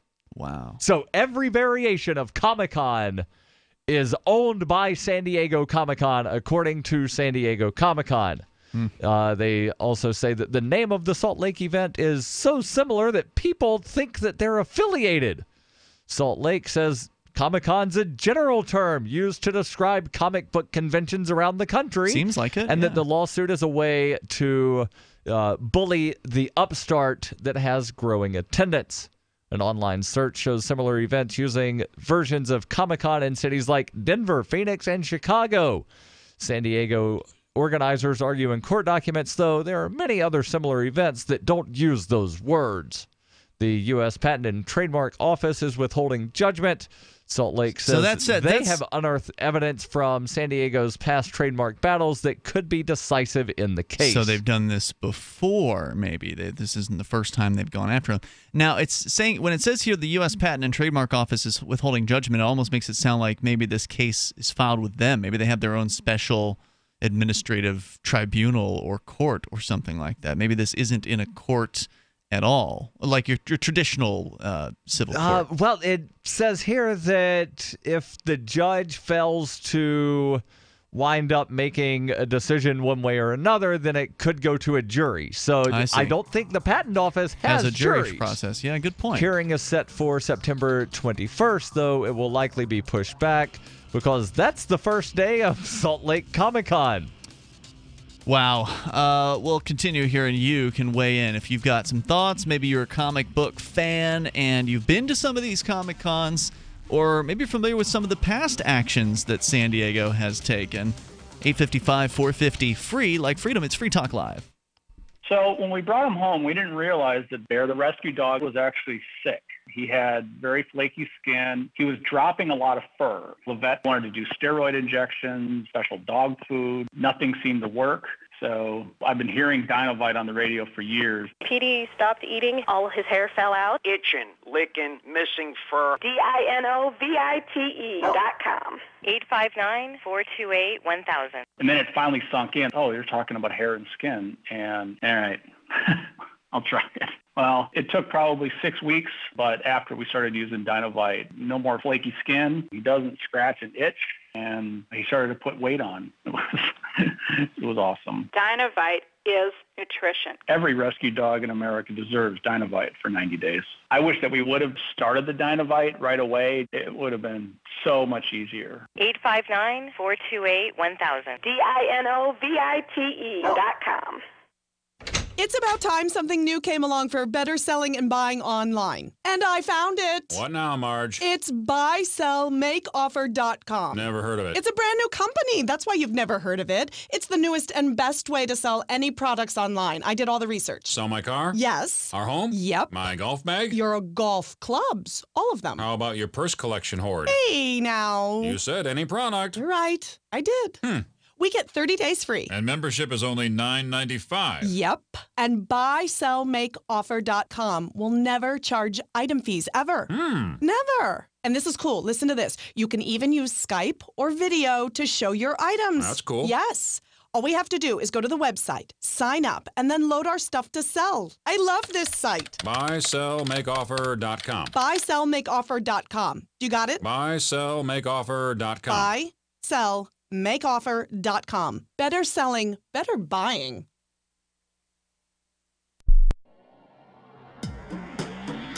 Free Press Publications is an independent, alternative media and publishing company founded in June 2009 with the mission of ensuring a free press for the freedom movement and is committed to spreading the message of peace, freedom, love, and liberty. FPP also gives new authors an avenue for publishing freedom-oriented material. FPP brings you daily news and commentary on the website fpp.cc, as well as a daily 5-minute newscast, FPP Radio News, and weekly news, views, and commentary in the FPP Freedom Minute and Peace, Love, Liberty Radio at fppradio.com, and the monthly newspaper FPP News at news.fpp.cc. Find FPP online at fpp.cc. That's fpp.cc, as in Creative Commons. LRN.FM is proud to announce our official listening apps for Android and iOS devices. Now you can easily tune into our streams anywhere, anytime on your smartphone or tablet. Just visit apps.lrn.fm or search for LRN.FM in the Android or Apple app stores. Please download, rate us 5 stars, then share the link on your social media, and let your friends and family know how you're listening to LRN.FM. Download it now, free, at apps.lrn.fm. Looking for a great real estate investment? Consider New Hampshire, which is ground zero for the Liberty Movement. Your first call should be to Mark Worden from Porcupine Real Estate. He's more than just a real estate agent. He's your New Hampshire concierge. Where are the best places to live? Do you want farm, city, the burbs, or forest? Do you want a duplex or multifamily building so that renters pay your mortgage? There are homes in all price ranges in New Hampshire, and Mark can help with financing too. Invest in liberty and property. Mark Worden can help. PorcupineRealEstate.com. You're listening to the best liberty-oriented audio streamed around the clock, on the air, and online. This is the Liberty Radio Network at LRN.FM.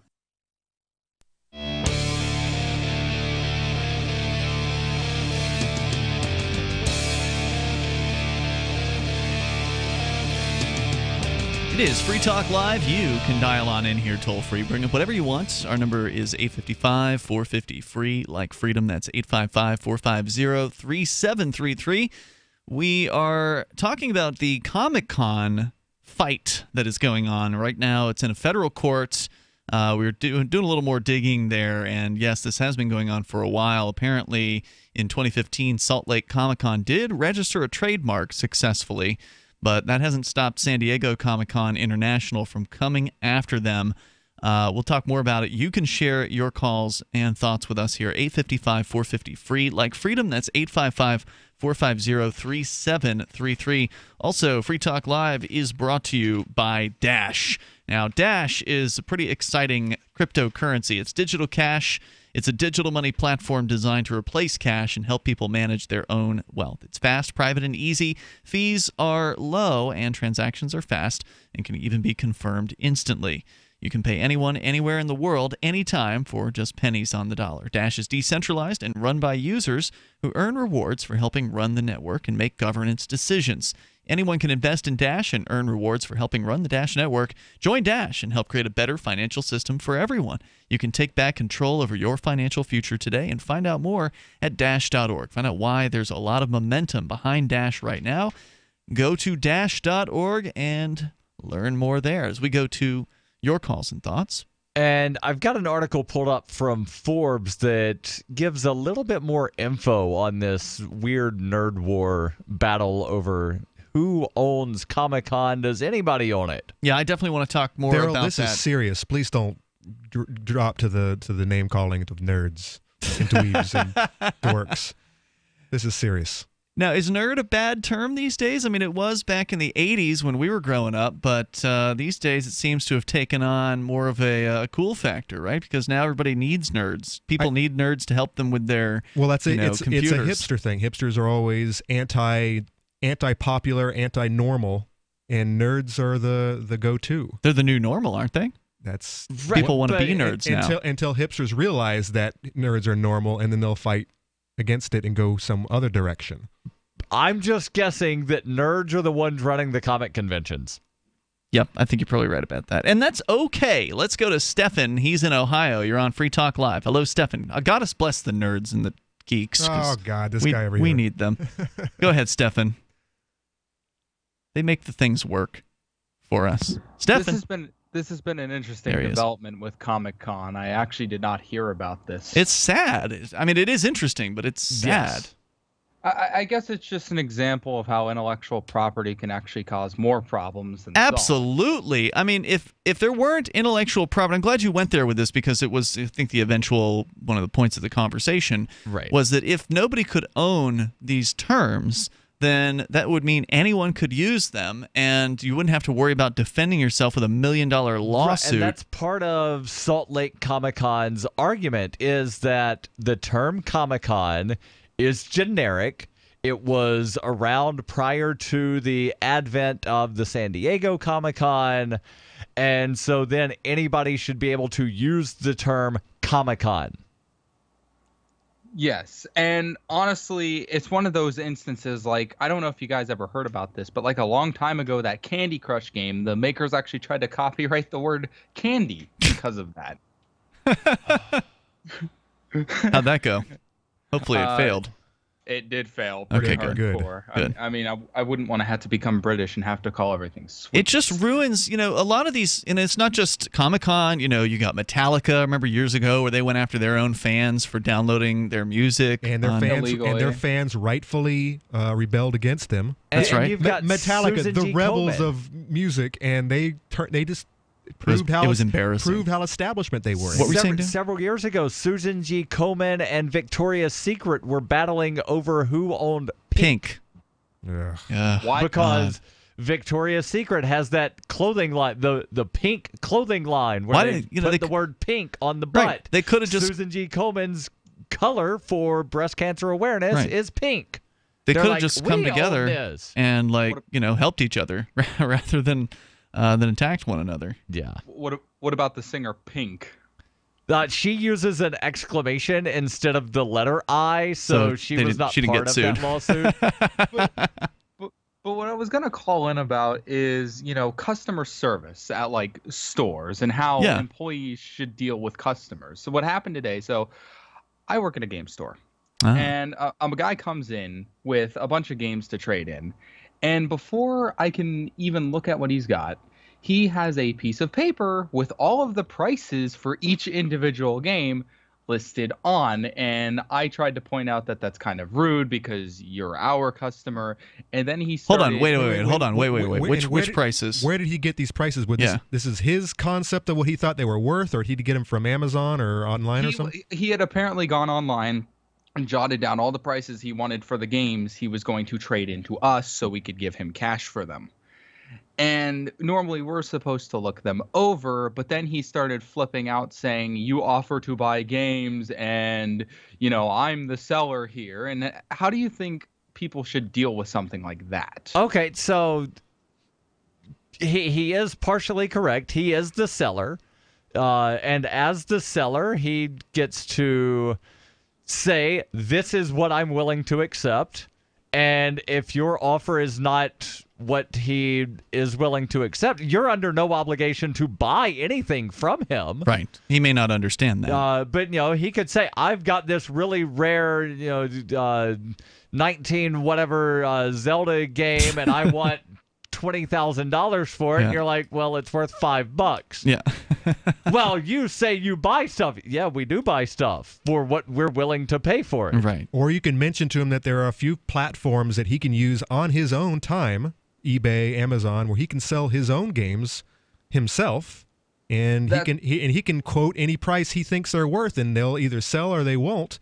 And if he, and you can defend while you claim your whatever price that you're asking for, and you can say that it's I have to pay for the lights, I have to pay for the other employees who work here, and the air conditioner and whatnot. I mean, you got to be able to turn it over and make some money on it. Correct. Too. Right.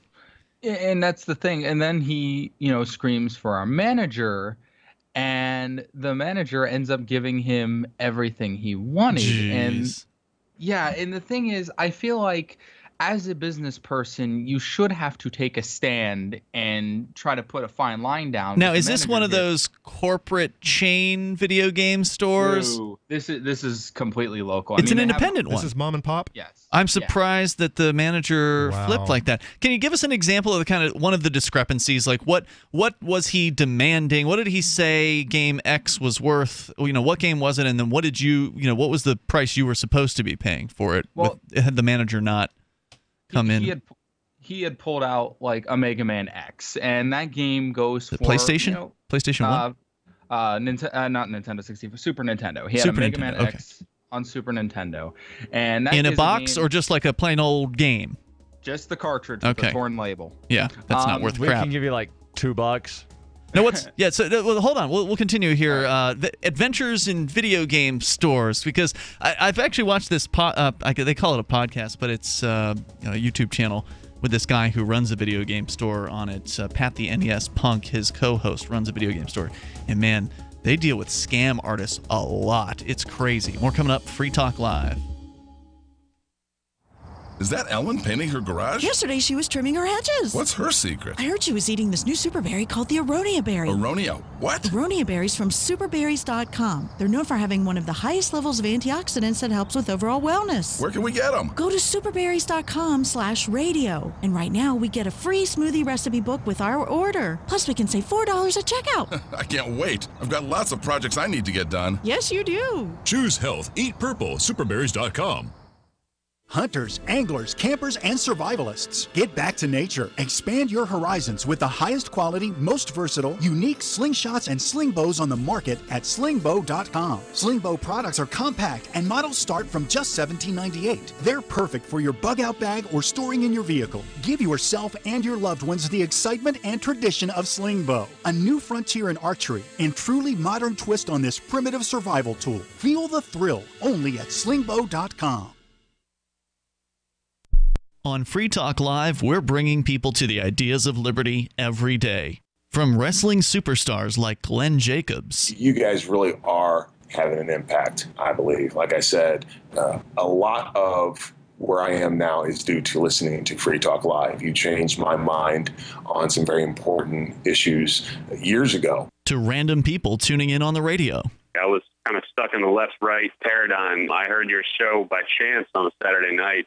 From there, I went on, joined the Free State Project, and become an amplifier. So, I mean, that's really the reason why I amp is because I know that if it wasn't for you guys being on as many stations as you are, I never would have found the ideas of liberty. Your amp will directly change more lives by getting Free Talk Live in front of people looking for talk radio online and on the air. When you amp Free Talk Live, you get perks like access to the AMP-only Facebook group and AMP podcast. Visit amp.freetalklive.com. Are you tired of governments murdering people around the world? Stop using their money. There is an alternative. Bitcoin is a stateless, free market, non-political currency. Bitcoin cannot be inflated or controlled by any government. By using their money, you are helping the state. Stop doing it. You have an incredible alternative available now. Learn it, use it, spread it. Get started with Bitcoin at bitcoin.com. That's bitcoin.com. You may already know about the Free Talk Live audio-on-demand phone line at 641-793-9660. Did you know that not only can you listen to Free Talk Live via your phone, you can also leave a message and have it delivered to Free Talk Live's hosts? To leave us your thoughts, just dial 641-793-9660. That's 641-793-9660. Press 2 for Free Talk Live, and then hit 0 to leave your message. Money, power, and respect are all yours at creditsuccesssecretsrevealed.com. Be seen as an industry leader. You can do it. The last application you filled out when it was time to hit submit did your nerves spike. You didn't get the approval you seek, but there's a better way. We teach you exactly what to place into the right systems the right way the first time so you get approved. Get up to $100,000 in instant business credit. Many people will get cash on the spot. Use those two tools in your new corporate credit engine so you can walk into the bank and get your project funded today. It's all about today at creditsuccesssecretsrevealed.com. Credit Success Secrets Revealed is explosive and ignites instant results. Dial 1-800-707-8719. That's 1-800-707-8719. 1-800-707-8719. Or just go to creditsuccesssecretsrevealed.com. While our satellite channel is free to listen to, it's not free for us. You can help us cover our satellite costs with the chip-in on the right side of the page at lrn.fm.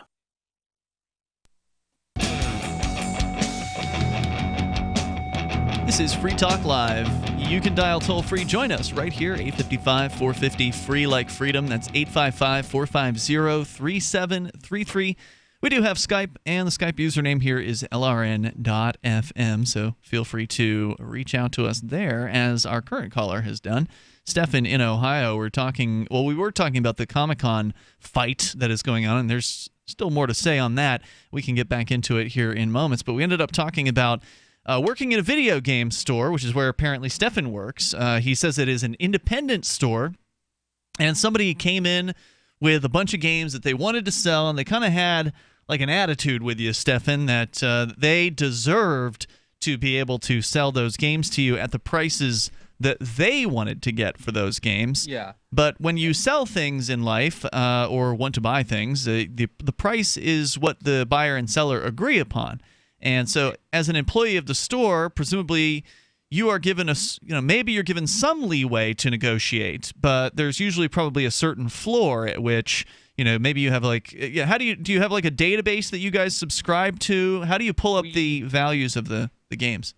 We have it right in our computer. If we were to type in the title of a game, we do have a database that tells us exactly what they're trending at on eBay. So it's kind of like... Is that something that you guys have generated, or is it a third party? It's a third party. I don't know exactly who distributes it, though. Interesting. So you look up, you see what the trending price is, whatever, the last 30 days or something, like an eBay average? Yeah, kind of whatever price? eBay says the game is typically going for.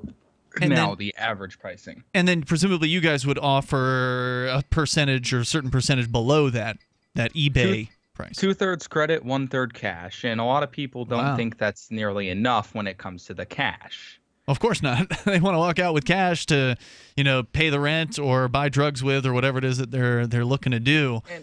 And one of the best ways people can get an idea of sometimes how tough it is to work at a retro game store is to watch the Completely Unnecessary podcast. Ian Ferguson, who is the co-host on it, you brought it up with. That's the one. That's the one. I didn't actually remember what the podcast was called. I know it's on the Pat the NES Punk YouTube channel.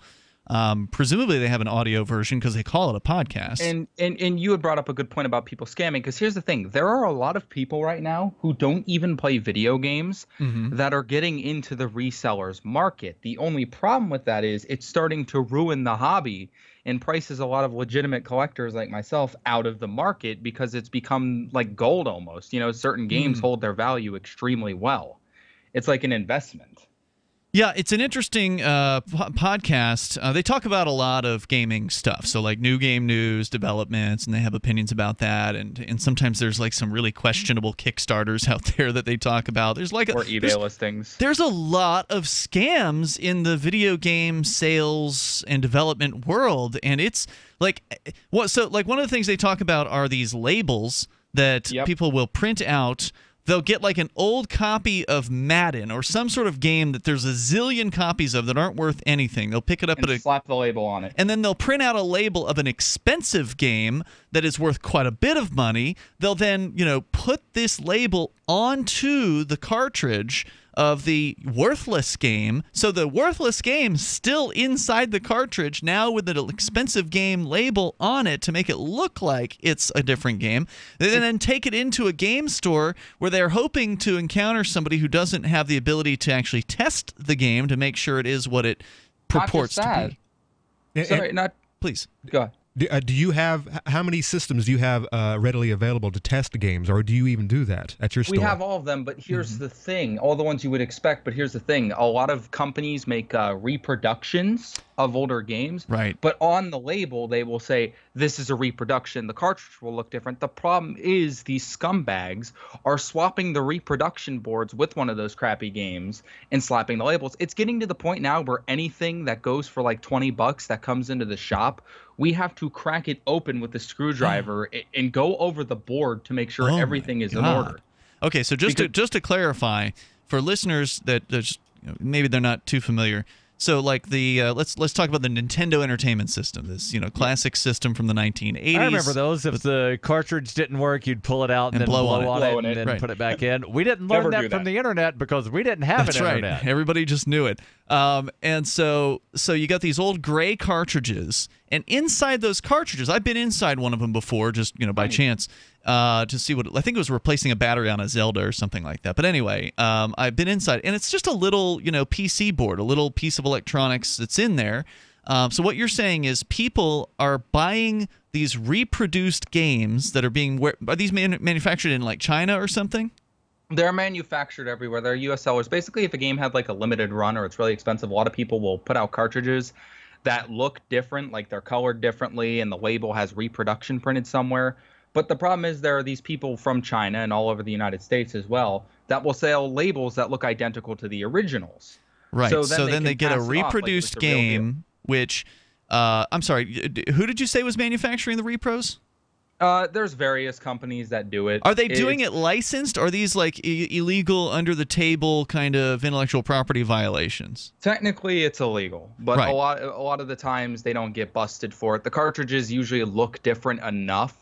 The problem is, but they're putting somebody's game on, like they're putting Mega Man on. Yeah, the outside looks different, but it's the exact same game. It's the same game, and that's the thing. The board inside looks different. But if you just plug it in, the game will seem to play the same. It's the same game, right? Like they're putting the same code from the old games on a newly manufactured board, a newly manufactured cartridge. What you're saying is that the scam artists, Stefan, are taking the repro card, the actual manufactured board, out of the new cartridge. They're taking an old cartridge, so an original NES cartridge from a cheap game. So it's still got that old look to it. they put And that slapping a inside the old cartridge, put a reproduced label onto that old cartridge, so that way when you plug it in and test it, it tests as the actual game. So that's why you're having to literally tear apart a cartridge and examine the board to see if it's an original board or if it's a new board. And that's the thing, and you would not believe just how extremely often this happens nowadays. Because hold on. How often? I've got a question. Yeah, I've got a question here. So if I go in and I want to play The Legend of Zelda, the original Legend of Zelda, and I go and I buy your little cartridge and it looks like The Legends of Zelda. I plug it in and it plays like The Legends of Zelda. What difference does it make? It only matters to the collector. Yes. Only to the collector. Right. The gold. So the average person, nobody cares. They want to play the game. That's the only point that matters. That's why reproductions exist. But for the collector who wants the original McCoy, right? The one that came out in 1985 or 6 or whenever it was. 7? I see he knows his stuff. So they want that original. That's what matters to them. It's silly to us because we're just like, is it the same game? Yes. Are you having fun? Yes. I want the bundle with 100 games on it. I didn't want you don't want a bunch of cartridges. Yeah. Yeah, exactly. It takes up space. But for the collectors, that's what they want. They have rooms and rooms and rooms. Like the guy on this podcast, Pat, I think it's Contry is his last name. Pat Contry, yeah. Yeah, one of the two. Great so guy. he's not the one who works in the video game store, but he's the main host on the show.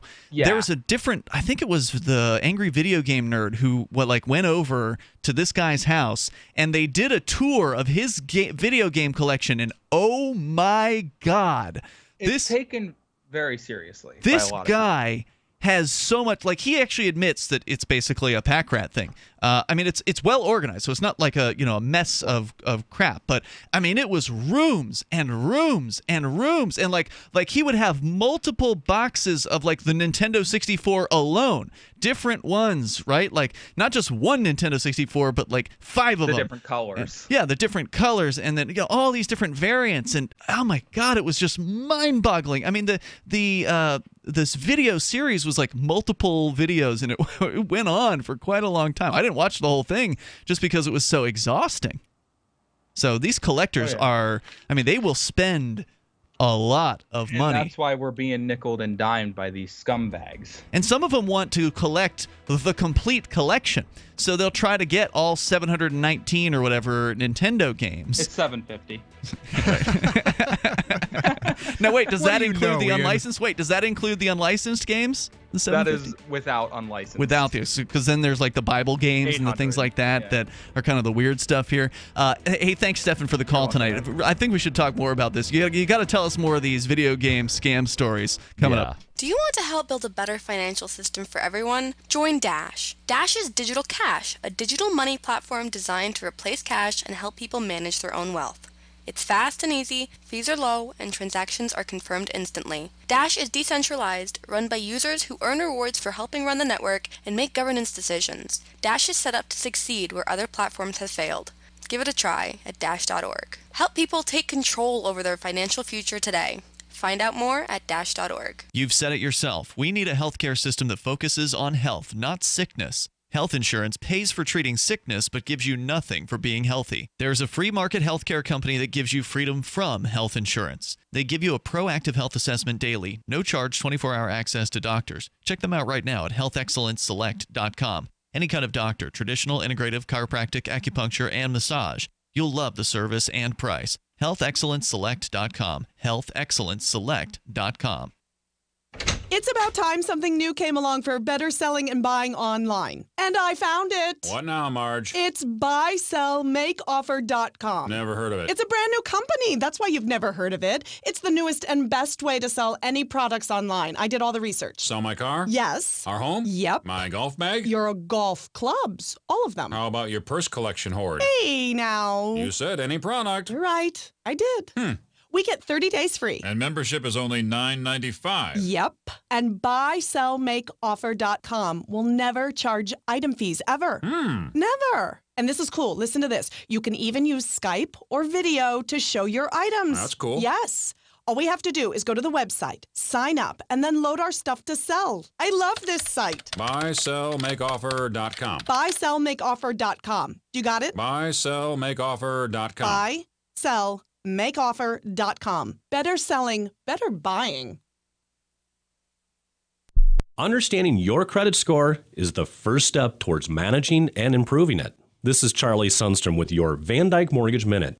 The most influential component of your credit score is your payment history. Almost equally as important is the amount you owe on credit accounts. Also impacting your score, but to a lesser degree, are the length of time you've utilized your credit, the number of new accounts, credit inquiries, and your various types of credit accounts. To help achieve or maintain a healthy credit score, have a system set up to assure your bills are always paid on time. Don't max out your cards. It's better to have a high credit limit with a low balance. Never close old accounts. The age of these can actually help your credit score. But don't be afraid to use your credit. You need several accounts in order to have a credit score. Just keep the corresponding payments within your means. For your mortgage pre-approval and refi needs, start by visiting VanDykeMortgage.com.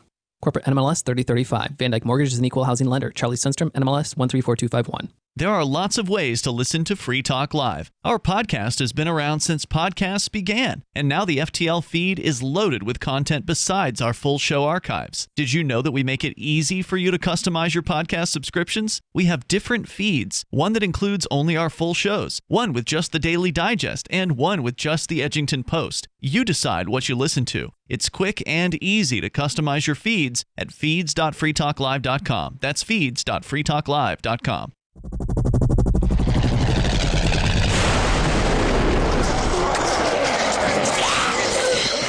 In Survivor Max 2, School Bites, Max must scavenge through a wasteland swarming with the undead. Desperate to find the medicine he needs, he discovers a community of survivors at his former school. Has he finally found the safe haven he's been looking for, or will he discover that school bites? Look for Survivor Max on Facebook, read reviews on Amazon, and read Chapter 1 at survivormax.com.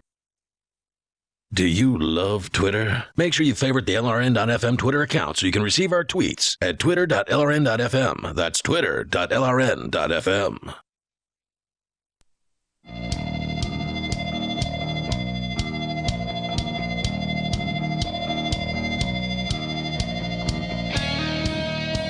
This is Free Talk Live, and yes, you should, Stefan, in Ohio. He's saying that he should tell one of his video game store stories every week. I think that would be absolutely fantastic. This week in video games. Yeah, I think it's fascinating. Just like that, this podcast he was talking about, the Completely Unnecessary podcast, very interesting video. I haven't listened to the show, but I watch the video version sometimes. Not all of them, because there's a lot. They'll do clips and they'll upload that to their YouTube channel. But the scams are just absolutely amazing. And he was just telling us that now they have to actually take apart the physical cartridge games to examine physically the internals of the cartridge to see if it is a newly manufactured card in there or not. Just absolutely incredible. And I'm sure we're going to hear from Stefan again on this, because I want to know, not tonight because you only get one call per night, but I want to know, what's it like when you catch these people in the act? Because some of them, the claim is always going to be, well, I didn't know, and you can't prove that they knew. Do you tell them to go have a seat over there, and then Chris Hansen comes out? Just now, Ian, you were talking about an individual, the Mexican runner, who actually goes through and plays every old Nintendo games and actually beats them. That's and right. And then uploads the footage. Yep. To prove that it actually took place, and I asked, what about the Nintendo games that you can't beat? Okay. Because it's impossible. It's a points game. It just keeps going and going and going. Yep. And you're like, well, no, that doesn't exist. And I'm actually looking at the Mexican Runner's page, and I'm looking at all the games, and I'm like, yeah, you know what? That's a prime example of the video game technology that I dealt with first in my life, which was points games where you couldn't win them. So like the old Atari 2600, where it just kept getting harder as the levels went up in number, and like faster and faster. Faster and faster. And if you did beat him, you actually just turned the counter where it would start at zero again, kind of like the odometer on your car. I didn't know you could beat some of those games. Well, there was some game. There was one called Adventure that you could beat. I loved that one. But Pac-Man, you could not beat Pac-Man. Right. You couldn't beat Space Invaders. Pac-Man was not a Nintendo game. No. That's what he's talking about. He's saying that there was a shift between sort of these video games consoles. So you had the old Atari games where most of the games didn't have an ending. Right, they just and kept a lot of harder. those were as I understand, were designed for like arcade play to just keep getting people's quarters. Yeah, of course they were. Well, I knew a lot of arcade games that you could beat. But the Ninja Turtles tournament was a prime example.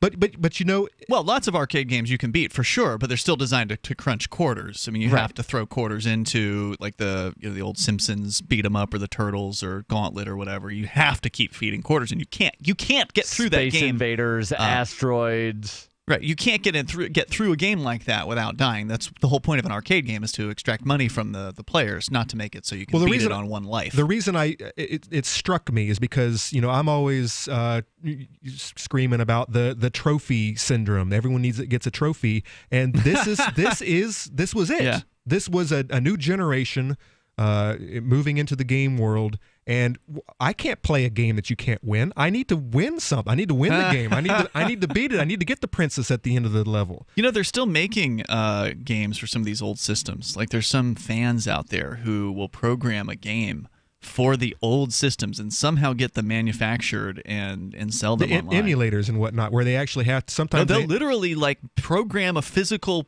version of a game and sell it. Like for the old Vectrex system, from the early 1980s. It was a vector graphics game system. So like most games have pixels, like JPEG pixels or whatever. Yep. But the Vectrex did not have pixels. It was like I don't know what it was, a cathode ray something or other. It was some sort of thing that shot light at the screen and made shapes out of it. It was like playing a laser light show almost, because like the shapes were there and like for the characters or whatever. But if you zoomed in on it, they didn't lose resolution. Like there was no pixels involved. Because that's what vector graphics do. Exactly. So it was a one-of-a-kind kind of video game system, and I don't think anything like it has ever existed since. But somebody's still making games for that thing. I saw it. I don't know if it was on that podcast that we were talking about, but somebody was, they're still doing it.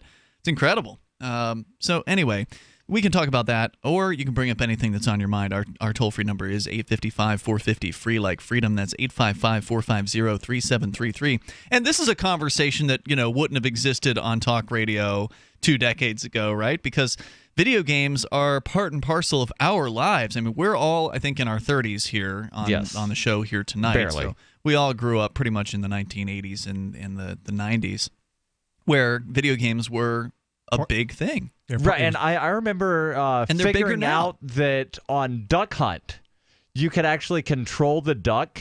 That's right, with the second controller. Yeah.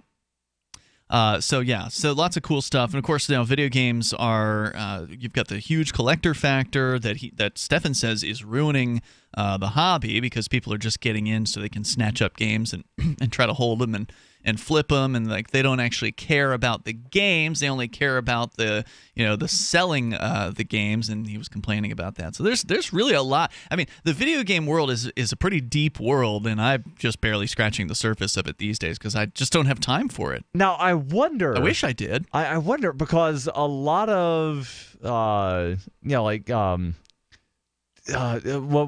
action figure sort of things are being remade. Yeah. Like Star Trek and Star Wars are really popular again. Right, and, so bring out some G.I. Joe Star Trek figures. Let's redo the thing. So how can you tell the difference? Oh, they have ways. Between, like the 1970 whatever Darth Vader and the current one. There's always some sort of indicator. Made to look like retro, So the Gold Hunter experts, no. Yeah, they have ways, and they're watching the podcasts, and they've got the manuals and the booklets, and they have ways. Right, but they can do just this research. A regular run of the mill guy, he's not going to be like, oh well, you've got to look here and see that there's the run of the mill guy whatever. isn't collecting them. That's true. Right, That's but if true. the run-of-the-mill guy goes to some yard sale and sees like a Darth Vader thing, and it's like, oh, this is cool. It reminds me of my childhood. I'll buy it for $1. Yeah, and if it's at a yard sale, it's probably priced at $1. So, and maybe then you got a good somebody deal. offers to, like that. I think that's blah, blah, blah. And then they sell it for a lot of money. And then, nope, that was the, thing that just came out like 2 years ago. It's only Somebody worth who's $1. willing to pay a lot of money is going to be one of the people, like Conan says, who's going to have researched their purchase. They're going to learn what to look for. They're going to know. Otherwise, they're going to get ripped off. And, buyer beware, right? Right. Caveat emptor. And you mentioned, Conan, the trophy syndrome or whatever. Man, are you talking about this achievements thing that they have in the games these days? Actually, that's the next level. That's where it's moved to, where you just buy a game and you unlock things for getting the level 2. And I hate that. I think it's so dumb. Well, now if it's a spectacular achievement, like you had to do a triple jump and you had to shoot someone in the eye from a certain distance, then you can understand it. I can understand it. But actually getting to level 2. You win. You shouldn't get an achievement. You get little trophies just for doing things you would normally do in the game. Is what you're talking about. But if you can do a high jump with a vehicle and go through a hoop or something that 99% of the players don't do or won't do, or find all of the Easter eggs, all the hidden little secrets and whatnot, that's worth it. Yeah, it's gone crazy. Where there's like a zillion different achievements in every one of these games, and I have to wonder, do young people today do they care? Because first of all, I don't care about the achievements. Number one, I do actually. You do care about even the stupid ones. I will sometimes break down and I'll have to go to some help site and to figure out how to do it. That's why they put the achievements, so that you will try to. How do I unlock this achievement? I can't figure it out. All right, I have a rule. I have rules. I will play through an entire level on my own, and I will try to get everything that I can naturally, okay, regularly. And if I can't do it, then I will break down and I'll go back and I'll look at a site and I'll try to figure out where. Do you ever go back though? Let's say you can do it, but you only got 80% completion. Are you a completionist, as they call them? I am a completionist. This is why I have What's that mean? This is why I have games that I haven't even loaded up yet, because I'm still playing games that I haven't completed yet. So Darryl, in I'm going to get my money's worth, man. In certain video games, they have a certain percentage of completion. Now, you can beat the game without getting to 100% completion. So 100% completion might be that you collected all of the, little items that you have to collect or that you don't necessarily have to collect but could collect in a level. But if you don't collect all 100% of them, you don't get the 100% complete. You don't have a number of 100% complete when the game is over. And sometimes it can affect the outcome of the game as far as the story. There might be two different different branching options. Okay. But in a lot of cases, you beat the game. You can beat it with 68% completion or something like that. But the completionist, like Conan, goes back in and they keep hunting and trying to complete every little task, every little side quest, every little side story, every minor hunt that they can go on, just so they can get to that 100%.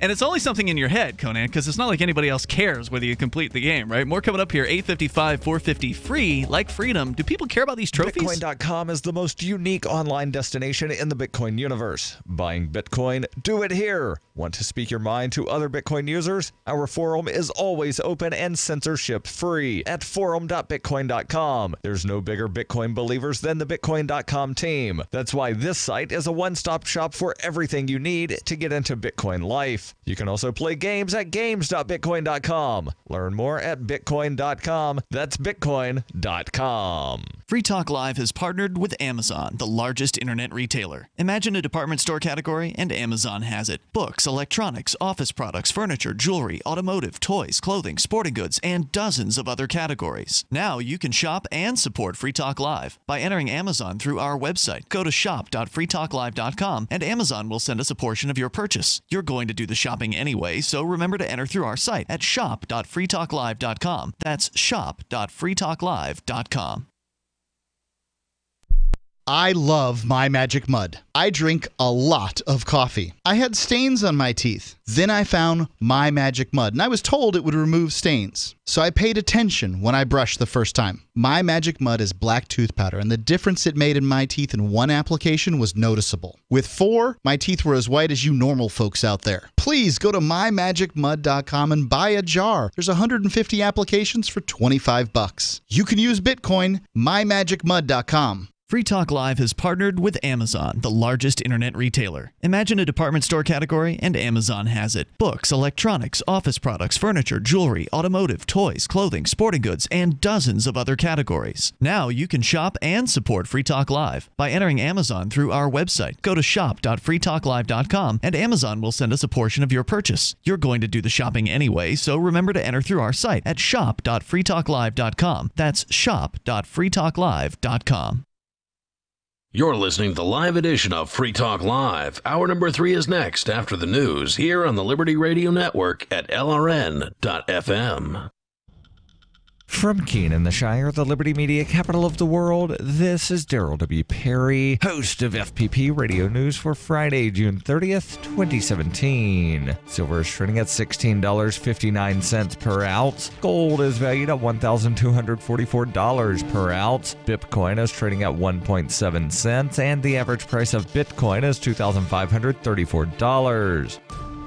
Antiwar.com reports NATO chief Jens Stoltenberg confirmed on Thursday that the alliance has agreed at a ministerial-level meeting on a plan to escalate military involvement in Afghanistan. The exact details of this are yet to be worked out, and it's not clear which countries will actually commit troops to the buildup. That could involve a substantial amount of wrangling with the U.S., as America's own planned escalation has yet to be announced, and Defense Secretary James Mattis is heavily pushing NATO on the merits of continuing the already 16-year-old war into the future. The basic outline agreed to would see up to 10,000 troops between U.S. and NATO nations sent to Afghanistan and puts the assumed U.S. figure somewhere between 3,000 and 5,000. President Trump has delegated the decision on troop levels to Mattis, but has yet to announce a decision. British officials were the only ones really publicly supporting the escalation at the NATO meeting, though they did not make it clear how many troops they plan to contribute. It may be difficult to find enough member nations this deep into the unpopular war willing to throw more troops at the situation.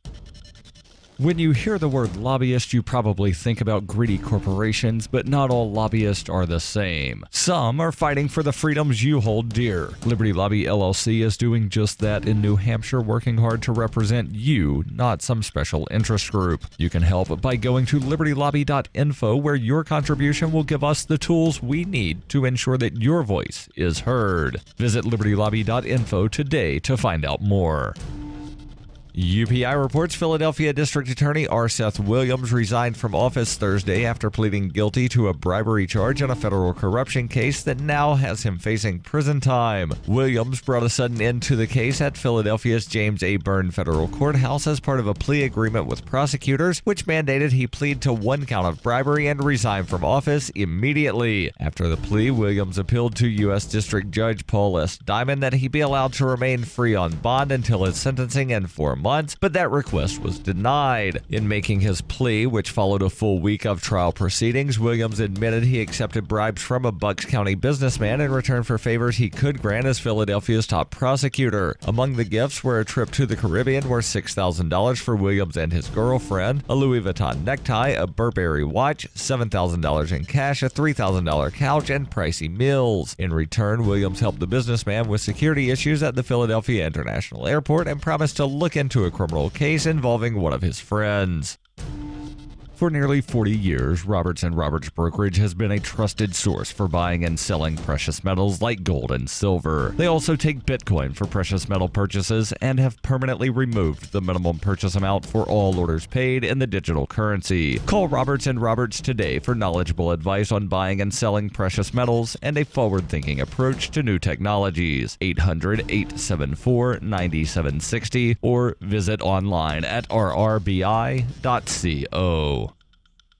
Reuters reports Nevada, the only state where both gambling and prostitution are legal, is adding recreational cannabis to the list of sanctioned indulgences for adults, with sales kicking off at more than a dozen shops beginning Saturday. As a result of a legalization measure approved by Nevada voters in November, the state will join 4 other U.S. states and the District of Columbia in allowing recreational cannabis sales. Stephanie Klapstein, a spokeswoman for the Department of Taxation, said authorized shops will be able to sell up to 1 ounce of cannabis for recreational use by customers 21 years and older. Public consumption of cannabis is prohibited, and Nevada has enacted new regulations against edible forms of cannabis that they say could appeal to children, such as fruit-shaped candies infused with cannabis. Nevada is also imposing a 10% excise tax on cannabis sales in addition to the regular 4.6% state sales tax. Nevada has yet to finalize the exact number of stores that regulators will approve. 60 applications were submitted from across the state, though only medical cannabis dispensaries were eligible to apply for a license for recreational sales. Voters in 3 states, California, Maine, and Massachusetts, also approved cannabis legalization in 2016. In 2012, Washington and Colorado were the first states to legalize recreational cannabis, followed by Oregon and Alaska in 2014.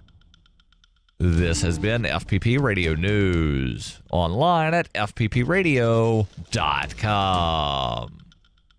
This is the Onion Week in Review. A study finds that Americans need 6 hours of uninterrupted sleep at work in order to leave the office feeling refreshed and alert. Leading endocrinologists told reporters that more and more people are pulling all-dayers and drinking coffee just to keep themselves awake for meetings and conference calls, and that in order to be properly rested, employees should arrive at work, check their email for a few hours, and be sound asleep by 11:30 a.m. at the very latest. In order for the body to properly function, adults need to make sure that they're well rested and they're not staying up too late at work. The Lord our God, divine creator and ruler of the universe, announced Wednesday that he does not consider human beings his most impressive creation, saying instead that mountains are categorically superior in every way. Claiming that mankind was a good creation and worthy of praise, the deity explained that human beings simply pale in comparison to the slopes, valleys, and sheer magnitude of a snow-capped 20,000-foot mountain, and that while all humans eventually grow old and die, mountains last forever. This is the Onion News Network.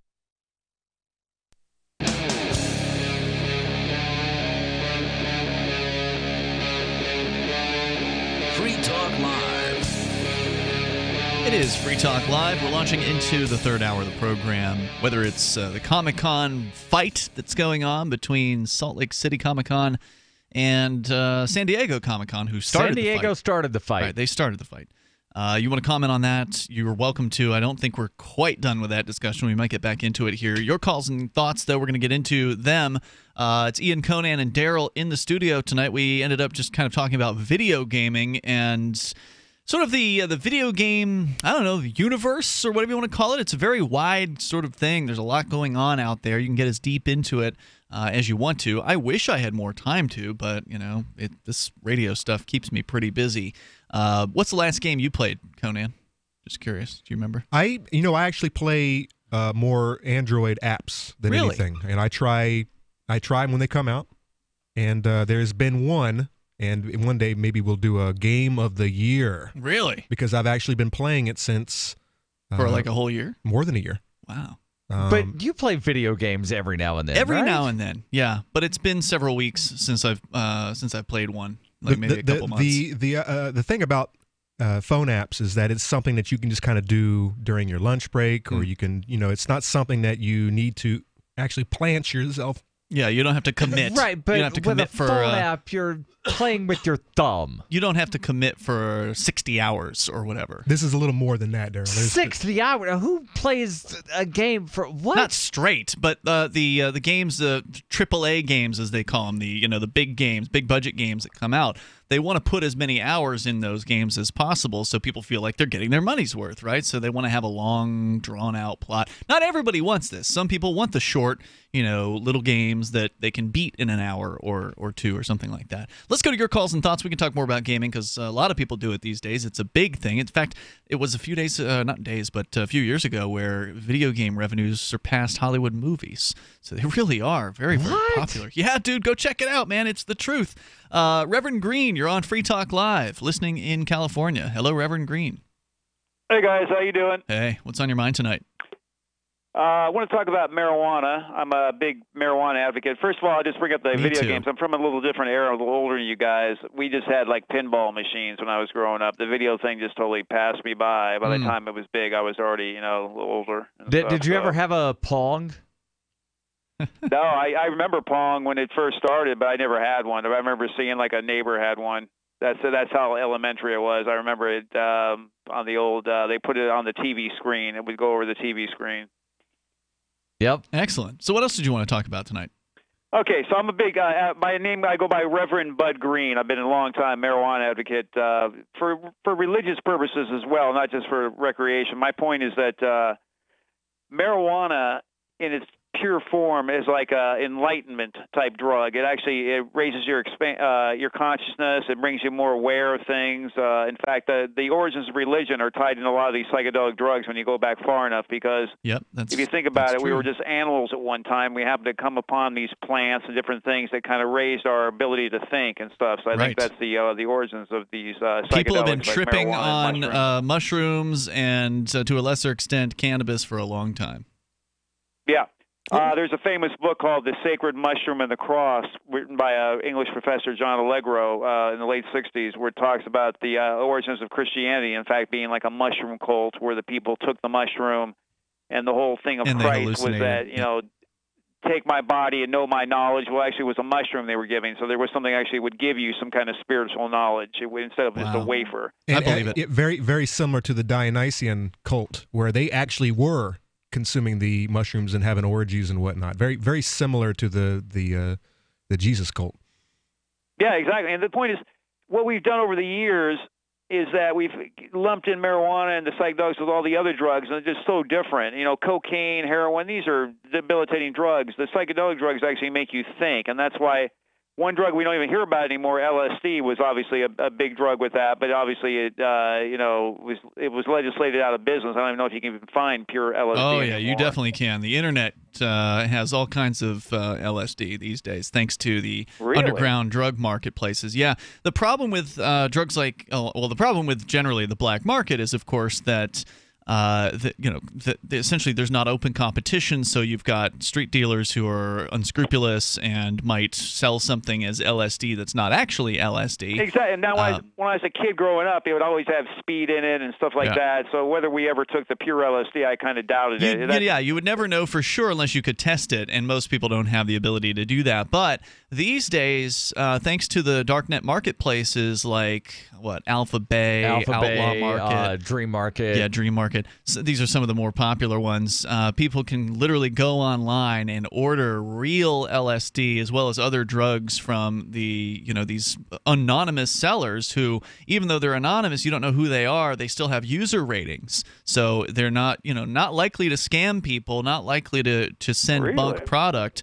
And I guarantee you that if you get from a reputable dealer on one of these darknet marketplaces, it's almost 100% going to be real LSD, because it has to be real LSD, because somebody's going to test them on it, and they're going to post their test results. Yep. Yeah, good point. In fact, the other thing is that it's probably not a market for fake LSD anyway, because it's not as popular as it was years ago. So that much is probably true. Or something like that. But all that said, if you show up in any town USA with a few sheets of LSD, which, what is it, 100 to a sheet or something like that, I think? Yeah, 100 to a sheet. Yeah, so, if you show up anywhere with a few hundred hits of LSD, you're going to sell out, in no time, if that's what you were intending to do, because it's so hard to find, because it's so unusual, and because when you do find it on the streets, it's very unlikely to be the real LSD.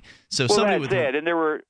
The term was blotter when I was younger. It was the stuff that was on a paper that was the blotter LSD, it was called. So you never knew for sure. Well, that's still the most common, I think, delivery system today. They do have... Well, here's the point, too, though, about the psychedelics, is that with the mind control that the government's been functioning with us for years, think about it, the 60s, the whole result of the 60s is because they were taking the psychedelics. They went against the Vietnam War. They started the whole sexual revolution. That's how you explain a lot of the forward-thinking thought in the country that we've had. And but what happened to those people? I mean, aren't a lot of those people now the state? Aren't a lot of those people now, yuppies? Yuppies. Aren't they? Yeah, they turned years ago. I mean, I've been doing my thing since the early 80s. Even by the early 80s, when I started, those people were pretty much gone. So it was a short-lived thing. It's because I really think that the choice of drugs then went to cocaine by the 80s. So I think the drug that is the popular drug can control the way that people think, basically. Could be, but what I don't understand is... Crack cocaine became big in the 80s as well. Yeah, okay, but I get what you're saying. There's definitely a flavor or a zeitgeist, spirit of the times to those eras. But Yeah, why would somebody the 80s who's were the taken... me decade. That's when people were using those kind of drugs. The 60s was the love generation. They were using the psychedelic drugs. But the people who were growing up in the 60s, so my dad was born in the early 50s, so he would have been in his teenage years in 1969. During the heyday of all that stuff. So the baby boomers are the ones that, were that time frame, and those are the people who are in charge of the institutions of the world today. Those are the people who are running the governments of the world today. Is it just that the racking up that bill, that credit card, yeah, well, they and going to war? the drugs. But here's my question. Those people, no. Here's my question. Here's my question. The people who took LSD back in the day and were all about peace and love, are those same people the ones who are now dropping bombs, or did those people totally tune out and drop out and they're just chilling somewhere in California or whatever? No, I think they're probably the ones that are dropping bombs now. So what happened to them if that's true? Do they need to get back on the drug bandwagon? I don't know. Yeah, I mean, again, I just think they just started using the other drugs, or they just got into the whole, like you said, the yuppies became big in the 80s, so that had pretty much squashed the alternative psychedelic lifestyle within 10 or 15 years of the 60s. I know what happened. So, they picked a new drug, and that was money. Could be a material wealth, right? It changed them. So I think they're still on the drug racket. It's just a different type of drug. I see what you're saying. It would just seem to me I that like that. It's a good point. It would just seem to me that when I've done LSD in the past, and it's one of those drugs where I feel like it's a permanent kind of change for the better as far as understanding that everything's connected and that humanity is like that, and that that we're all one. I mean, I think those are important ideas, and leaving those behind in search of money just seems shocking to me that somebody could reject all of the lessons that they could have learned. Reverend Green, thanks for the call tonight. I appreciate it. The toll-free number here, 855-450-FREE. Like freedom, this is Free Talk Live. Dash is digital cash, a digital currency designed to replace cash and help people manage their own wealth. It's fast and easy, fees are low, and transactions are confirmed instantly. Pay anyone, anywhere in the world, anytime for just pennies on the dollar. Dash is the first digital money that's governed by its users. Join Dash at dash.org and help build a better financial system for everyone. Find out more at dash.org. I've discovered the next big thing on the internet. Symbi.com is a symbiotic economy with its own currency where people trade services virtually and locally. Forget the old economy. This is your economy. Symbi.com is slick to use and is backed by the same people that helped launch Reddit and Airbnb. I'm not kidding when I say this is the next big thing. Trust me. Go get an account at Symbi.com. Take a look around and post your services. Symbi, SIMBI.com. Hi, this is Ron Paul, former congressman and Republican presidential candidate. I love these summer months because this is when I get to enjoy the fresh fruits and vegetables that are being harvested on small farms and in our backyards. We all look forward to garden tomatoes and corn on the cob. Don't you wish there was a better way to preserve their true tastes and flavors? I'm here to tell you that there is a better way. It's by using the amazing home freeze dryer from Harvest Right. I have a Harvest Right freeze dryer and use it to preserve the foods I love. Strawberries, apples, and even lasagna and ice cream can stay fresh for 25 years.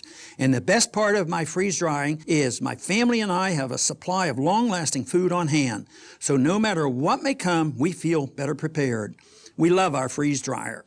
To learn more, go to harvestright.com or call 800-923-9591. That's harvestright.com or 800-923-9591.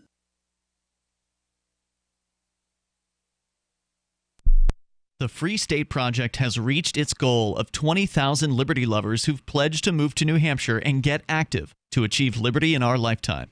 Perhaps you're trying to figure out what part of New Hampshire should be your destination.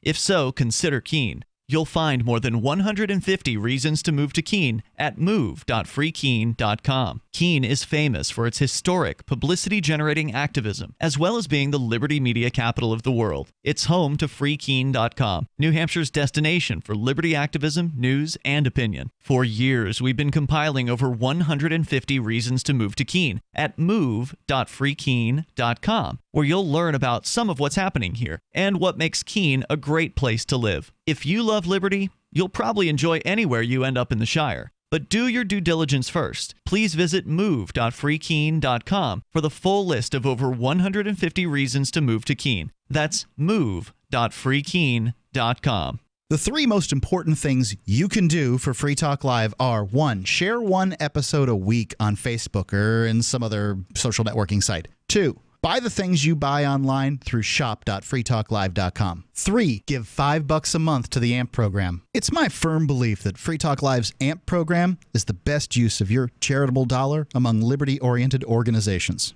Support all the organizations you love, but make sure you give $5 a month to AMP at amp.freetalklive.com. Ross Ulbricht was convicted in early 2015 of running the infamous Silk Road Underground Market. The Silk Road was a gift to humanity and helped reduce the harms brought on by drug prohibition. For this good deed, Ross has been sentenced to life in prison with no possibility of parole. Now, an appeal is Ross's only chance, and he needs your support. Please visit freeross.org, where you can contribute via various methods, including Bitcoin. Visit freeross.org. That's freeross.org. If you enjoy LRN.FM, please contribute to your favorite shows via their websites and become an amplifier at amp.lrn.fm. That's amp.lrn.fm.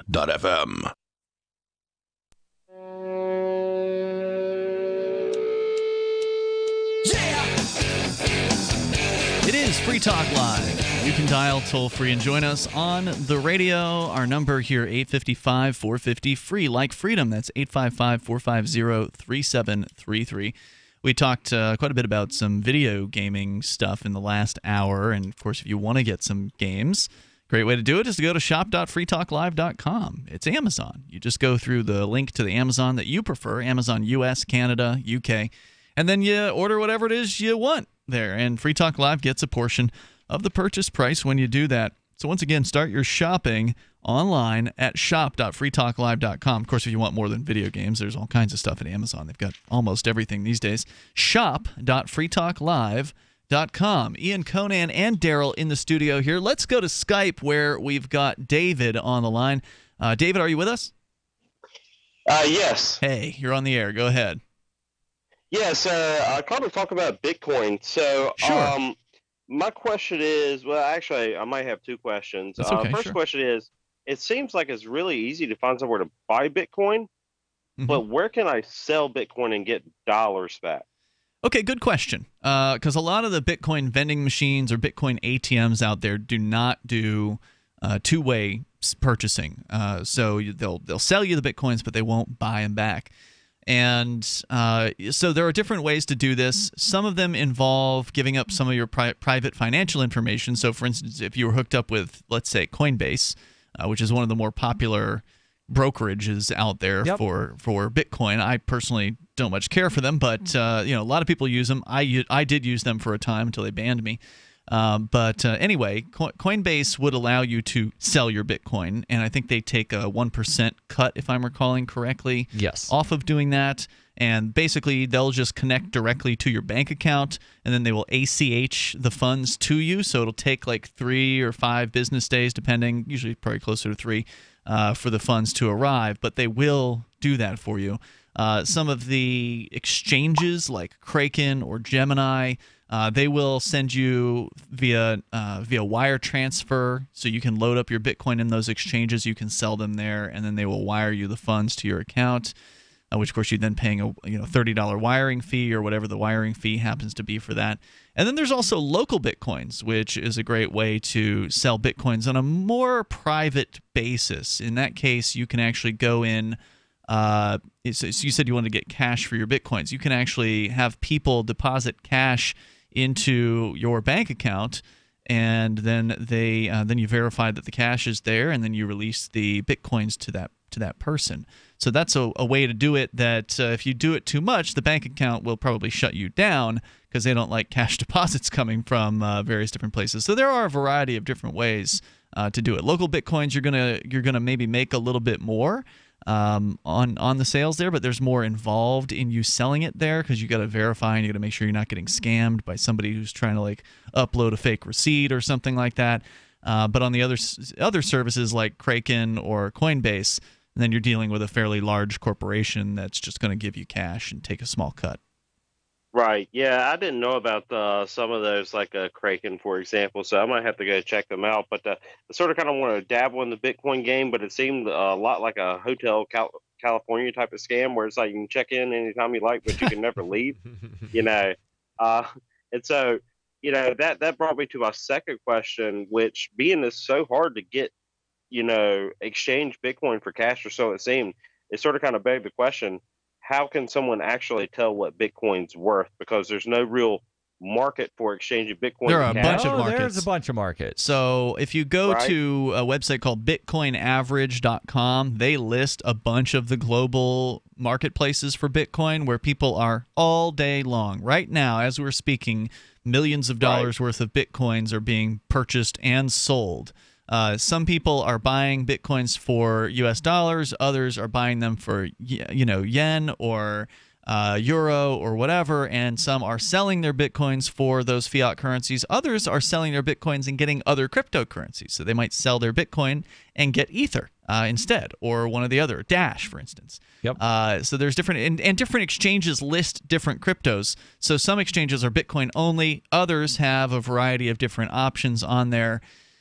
So yes, there. Even though maybe it doesn't seem apparent, there are a variety of ways for you to turn your Bitcoins into cash. And here's another one that's pretty interesting. They have Bitcoin-fueled debit cards out there, and there are several different companies offering this. I remember a few years ago when it was only like one or two companies, but now there's a bunch of them. BitPay.com is one of the sites. And in fact, I think Coinbase has one too, but they don't operate in all 50 states. But they're Visa, Visa logoed debit cards where you load it up with your Bitcoin, and most of them, at the time that you load it, it converts it right then into US dollars.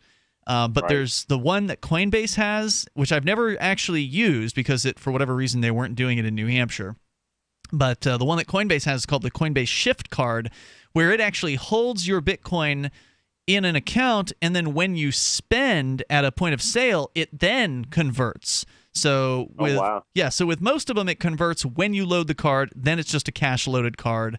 But with the Coinbase one, they hold the Bitcoin and convert at the time of the sale, which is awesome. That's like ideal in my opinion. Why isn't New Hampshire on this list? I don't know. When Massachusetts, Maine, and I don't know. Vermont are. It's been that way now for a couple of years. Ever since they came out with it, New Hampshire's not been on that list, and it doesn't make any sense why it's not that way. Maybe Coinbase is trying to get the government in New Hampshire to give them some sort of permission, and that permission doesn't exist because now that's been pretty much repealed partially.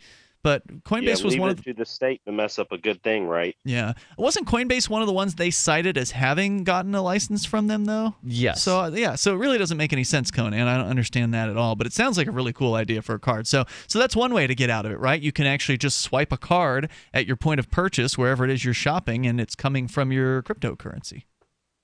Cool deal. Yeah. All right. Well, I appreciate it. Yeah. One more thing. Yes, just wanted to tell everybody, amp.freetalklive.com.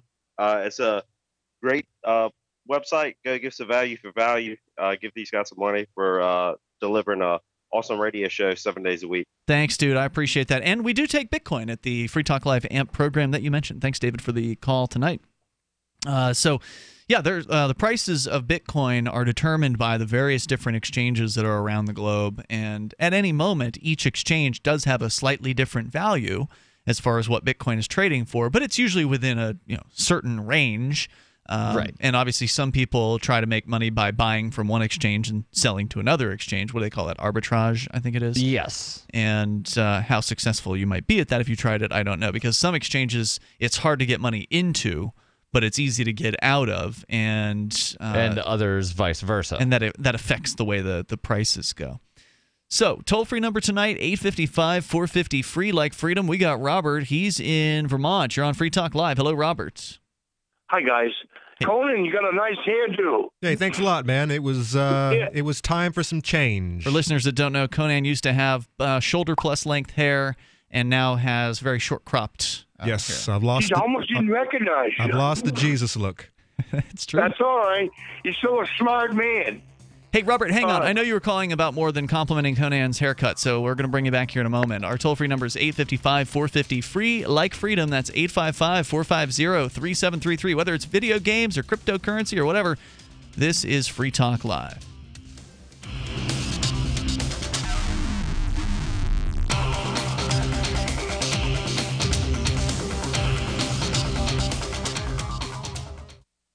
fully cooked, ready-to-eat bacon. I'm talking thick, meaty, center-cut presidential bacon. Savory and delicious. I buy some, I use some, I store some. Awesome. No refrigeration needed with a 10-year shelf life. NASA-packed technology. Bacon. Fully cooked, fully hydrated, ready to eat right from the packed bacon, or warm and served. Life-saving, ready-to-eat bacon. 10-year shelf life bacon. Ships free at fullycookedbacon.com. Fullycookedbacon.com. Hunters, anglers, campers, and survivalists. Get back to nature. Expand your horizons with the highest quality, most versatile, unique slingshots and sling bows on the market at slingbow.com. Sling bow products are compact and models start from just $17.98. They're perfect for your bug out bag or storing in your vehicle. Give yourself and your loved ones the excitement and tradition of sling bow. A new frontier in archery and truly modern twist on this primitive survival tool. Feel the thrill only at slingbow.com. This is Michael Dean from the Freedom Fiends. I've run websites since 1996 and have used over a dozen web hosts in that time. AgristHosting.com is the only one that hasn't broken my heart. Agrist Hosting's uptime and service is stellar, and their DDoS mitigation is the best I've seen. That's important because if you tell the truth in this world, you'll ruffle feathers. And some people will try dirty tricks to silence your voice. No matter what the haters hit us with, Agrist Hosting keeps our websites online. If you have a mission-critical commercial presence or a world-changing activism site, you cannot tolerate any skullduggery. So go with agristhosting.com. Have a WordPress or blog site, but you're not satisfied with performance or uptime? Or just want raw hosting? Want to pay with Bitcoin? Agrist Hosting specializes in high-performance hosting with personalized service. Go to agristhosting.com and click on the button that says Get Hosted.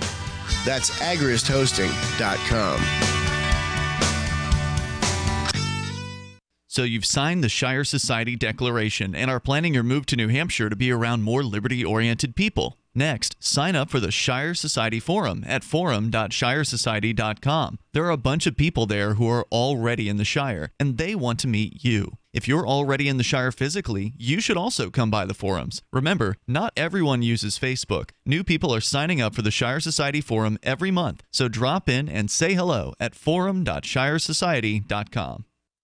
Did you know you can watch Free Talk Live during our live show 7 days a week from 7 to 10 p.m. Eastern via our studio cams at cam.freetalklive.com? Plus, you can chat with other listeners while you watch, all totally free. Now that our live video stream is hosted by YouTube, our video archives will be online even faster, so be sure to subscribe to our YouTube channel. Listen, watch, and chat all free at cam.freetalklive.com. That's cam.freetalklive.com. Is spreading the message of liberty, cryptocurrency, and peace around the globe worth $2 per month to you? As you may already know, in addition to our internet feed, LRN.FM broadcasts on free-to-air satellite across North and Central America, as well as Sub-Saharan Africa. And we've been available on satellite for free 24/7 since 2010. The LRN.FM free-to-air satellite signal is reaching some of the most oppressive regimes in the world, and there's no doubt our ideas are making an impact. You can learn more about the channel's impact by watching the 3-minute video at fund.lrn.fm. If you'd like to help free minds globally with our ideas of liberty, cryptocurrency, and peace, you can donate as little as $2 per month via fund.lrn.fm. You can help us continue and expand our satellite broadcast to multiple continents. Visit fund.lrn.fm today, and thank you for your help. Don't forget to share the link on social media. That's fund.lrn.fm. You can put the Liberty Radio Network on the air in your area. Visit broadcast.lrn.fm to learn how. Broadcast.lrn.fm.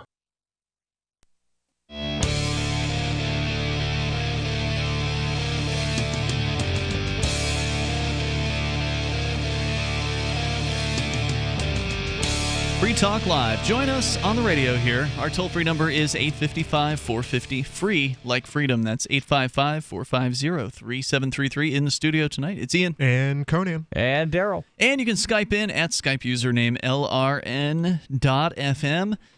By the way, Free Talk Live does have various different ways for you to listen. Obviously, there's the live streaming. There's radio stations, over 170 great stations coast to coast. But also we got our podcast feeds. You can go to feeds.freetalklive.com. You can find our various different RSS-based podcast feeds there. You can plug yours into iTunes or whatever other podcast client you prefer. And there's one for our full feed. There's one for the Daily Digest only. There's a few different variants there. So head on over to feeds.freetalklive.com and check those out as we go back to the phones and to the fun. Robert in Vermont, you're on Free Talk Live. Go ahead. Okay, so I read on Dash Force News today that Ripple and Dash, unless I'm reading it wrong, it sounds like they're going to be pairing up, or are they just working together? Oh, I don't know. I haven't followed that story, so I couldn't tell you. It seems unlikely that cryptocurrencies wouldn't. Pay no attention to Ripple because I think it's based on completely flawed logic and coding, to where most of the cryptos that I'm aware of, you have what's called like a miner fee that's part of the transaction that gets distributed to people. With Ripple, the fee just winds up going poof. Right? It's destroyed. And also, the development team at Ripple can inflate and deflate the currency on a whim. Oh, it's that's not not good. necessarily tied to an algorithmic thing of this is how many are created and here's how. Huh. I see the headline you're talking about here, Robert, at dashforcenews.com. The headline, Ripple to enable 2 to 5 second Japan-Thailand bank transfers, gateways to integrate Dash. So, yeah, I don't know. Actually, like I said, I haven't read that story, so I don't know really what it means. Well, because I was just trying to understand it myself. I read it 2 or 3 different times. Cryptocurrency has always been real difficult for me to be able to try to understand. But it's a deep. I keep looking into it. Yeah, I mean, cryptocurrency is an even deeper world than video gaming. We were talking about how intricate the video game world can be. Cryptocurrency, you just can't. You can't even possibly get a grasp for everything that's going on in any given moment in the cryptocurrency world. It's not even a remote possibility. Because there are so many of them, and then all there's of them so are many deep. internal arguments. Right. And just trying to learn about how one of them works, you'd have to read through some 30-page white paper or whatever. Right. And there's a lot of stuff that people can go through. The story here says that the Dash network has funded integration into Ripple gateways. So apparently the Dashers spent some of their funds to integrate into a Ripple gateway, but I don't know what that even means. I have no idea what a Ripple gateway is. Unlike Darryl, I've spent about 0 time looking into Ripple, even though it's the number 3, I think, currently cryptocurrency. Yeah, number 3 with a $9.6 billion market cap. So well below Ethereum, but well above Litecoin at number 4 with only 2 billion. So, I mean, it is popular. There's a lot of people who are into this.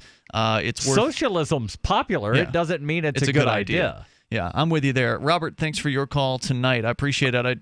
Obviously we weren't able to shine any extra light on that issue for you, but I guess if you're into Ripple and you're into Dash, it's probably good news, I suppose, that they paid for this. It suggests that some of the Dashers, or a majority of the master nodes who voted, thought that this was a good way to spend their money. Maybe it's a way to turn the Ripple into Dash or something like that. Yeah, Again, I have no clue. It's a Dash integration into a Ripple gateway, whatever the hell that means. 855-450 free, like freedom. Let's go to the phones to Alfred. He's on the line in New York. You're on Free Talk Live, watching us on YouTube at cam.freetalklive.com. Hello, Alfred. Hi, hello, Hey. And thank you for taking my call. Sure. I would like to first make a statement that I really appreciate the program that you have started from a long time ago. Thanks. I have been listening to you at least since 2009. Wow. All right. Yes. And when you were talking about Bitcoin for the first time, that was only a matter of parts of cents as a value. Oh, yeah. It was very interesting for me, and somehow I just like everybody else, I regret now. I just let it go away. Yeah. And then in 2014, I heard somebody on YouTube named Chris Odom that he explained how Napster failed to exist because we're a concentrated, centralized service. And then Bitcoin came, which was BitTorrent came, which was completely decentralized and something that nobody could stop. That's and now I see that I started to read about this one. It's so attractive, and the people that talk about Bitcoin actually, for me, sound much more prepared and ready to give the answers for almost any circumstances, and that's what made me very interested. But now I see that the price has gone so much up, and I believe because those who do understand the technology, they really see how it works under the hood, and the code. They analyze the code line by line, the whole thing, how it works, and that's why the price of Bitcoin is really making a big difference in comparison with other. Let me lower a little bit because the lag in YouTube is. Well, Bitcoin is doing so well because it was first. You know, it was it may not be the best cryptocurrency, but it was the first one, and so it's got that first mover advantage. But what I see is, except that it has some kind of a glitch right now. It risks the fork. Yeah, there's a possibility of a fork on the horizons, which would mean that there'd be more than one Bitcoin after that, which could could happen. It could happen on August 1st. It doesn't seem like it's too likely to happen at this point, but we really don't know what's going to transpire with that, and that could make things very interesting if that does occur. I agree with you, but what we really know right now is that the possibility of a fork has much more advertisement in the discussion, and there are so many more people listening to what is going on with Bitcoin. That's why it looks like it is more dramatic. But Bitcoin has gone through these kind of situations for a long, long time since it is created. And has it though? I mean, I don't know. It's not gone through something quite like this. I mean, for listeners that aren't familiar, Bitcoin is experiencing growing pains. It has maxed out, basically. It's the amount of Bitcoins going into each of the blocks, which is kind of the technical thing that's happening behind the scenes. Is all these transactions go into blocks that are then assigned to the blockchain, which is this immutable ledger that's distributed all around the globe. And so it's full. Like, they can't fit any more transactions per block, and so the geeks have been fighting with one another over what the solution should be to this block size issue. Should it be the segregated witness plan, or should it be the increasing of the block size from 1 megabyte to 2 megabytes? Some people came together recently and said, well, we should do both. Let's compromise. And they came up with this SegWit 2x thing that they're supposedly implementing right now. And they're supposed to get it done before August 1st, which is this other deadline where some of these other upset users are planning to fork the software and make 2 Bitcoins or more, possibly, out of it. Right, and I heard that the user-activated soft fork is really only being supported by about 1% of Bitcoin users. No, it's at about 10% last time I looked. There was about 900 to 1,000 nodes, full nodes on the system that were backing it. Hey, Alfred, thanks for the call tonight. I do appreciate hearing from you. The toll-free number, if you want to join us here, is 855-450-FREE, like freedom. So there's these different factions that have been arguing for years. So that's why I say I think this is pretty unprecedented, at least in the Bitcoin world. And how it's all going to shake out, well, we're going to learn over the next about 4.5 weeks. More coming up. It's Free Talk Live. If you want to join us, you can. Do you want to help build a better financial system for everyone? Join Dash. Dash is Digital Cash, a digital money platform designed to replace cash and help people manage their own wealth. It's fast and easy, fees are low, and transactions are confirmed instantly. Dash is decentralized, run by users who earn rewards for helping run the network and make governance decisions. Dash is set up to succeed where other platforms have failed. Give it a try at dash.org. Help people take control over their financial future today. Find out more at dash.org. DVD, books, music, instruments, periodicals, computers, software, electronics, photo, cell phone, office products, home and garden, bed and bath, furniture, kitchen, pet supplies, automotive, hardware, apparel, shoes, jewelry, grocery, healthcare, sports and outdoors, toys, games, used, and more. It's a department store at your fingertips. Shop.freetalklive.com. Get all your shopping done, get a great deal, and a portion of your purchase goes to benefit Free Talk Live when you enter Amazon via shop.freetalklive.com.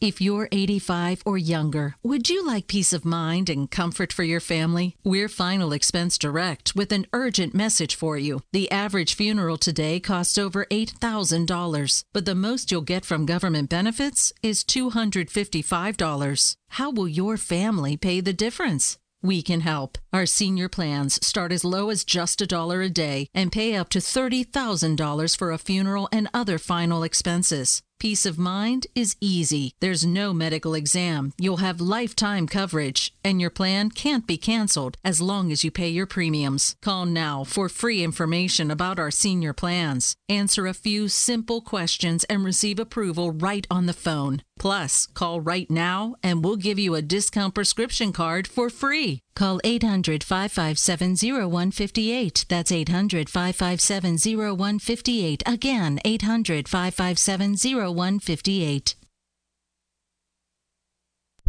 For ages, scientists have associated the Earth's cosmic location with a wide spectrum of interstellar phenomena. But a study from the International Astronomical Union says that not only is the Earth far from the most interesting part of the cosmos, but is in fact located in the lamest, least awesome part of the universe. We're billions of light years away from any supermassive black holes, interstellar explosions, or really anything even moderately cool. Our nebula just sucks so hard in comparison to some of the things out there. Not only is the planet Earth and its solar system, quote, basically the most boring region of the entire universe, but a number of irregularly shaped galaxies illuminated in the Hubble Ultra Deep Field prove to be infinitely cooler than any of the weak-ass, boring-as phenomena occurring in the Milky Way. I mean, there's a black hole out there that weighs 21 billion solar masses, and it's 336 million light years away. Our black hole? It couldn't tear a mid-sized star apart. We're the cosmic equivalent of a cul-de-sac. This is the Onion News Network. For years, LRN.FM has had a listen line that you can call and listen to LRN.FM anytime. Now we're taking the idea to a new level with the LRN.FM audio on-demand line. You can call 641-793-9660 anytime and listen to LRN.FM's live feed, and you can listen to a bunch of our original shows on demand. Long-distance fees may apply. Just dial 641-793-9660 and choose from the menu 641-793-9660. The new 4th edition of Healing Our World, The Compassion of Libertarianism, will take your understanding of liberty to a deeper level and has over 1,300 updated references, new cartoons, and a foreword by Dr. Ron Paul. With discounts for multiple book purchases, the 4th edition of Healing Our World is a great gift for the liberals, pragmatists, environmentalists, and Christians in your life who think libertarianism is cold-hearted. Get yours today at healing.freetalklive.com and use promo code FTL for a $5 discount. You can connect with the Liberty Radio Network via our Facebook page at facebook.lrn.fm. That's facebook.lrn.fm.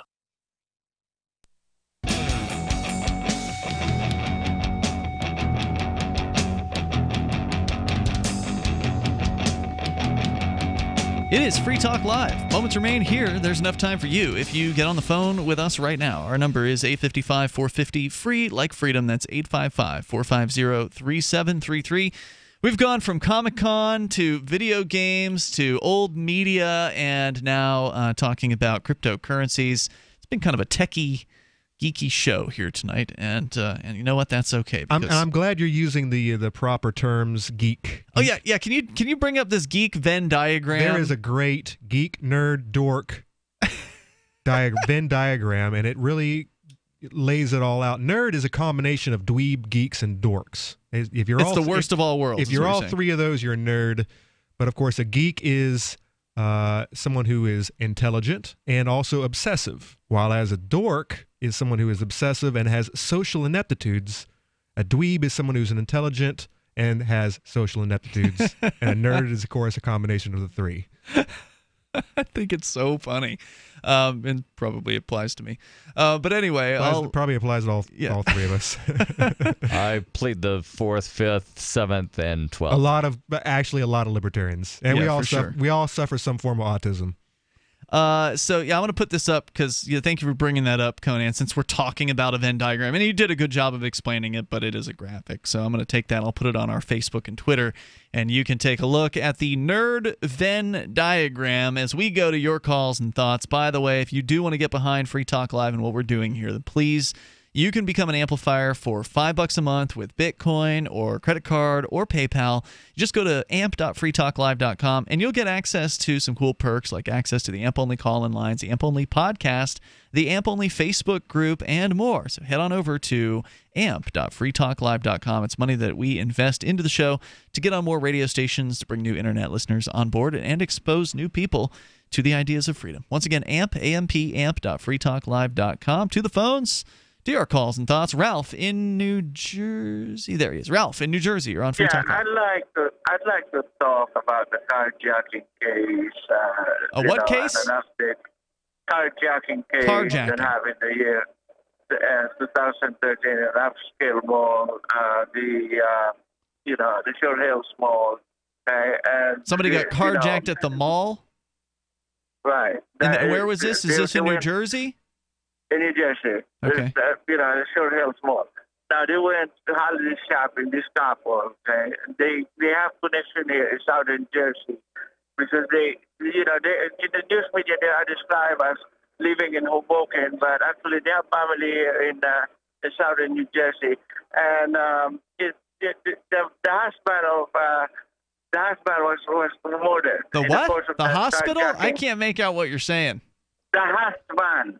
The husband. The husband. Yeah, right. The husband, is this the husband of the victim of the carjacking? They were husband and wife who went holiday shopping in a mall. That did the carjacking or that were carjacked? They were carjacked, yes. Okay, they were the victims. Okay.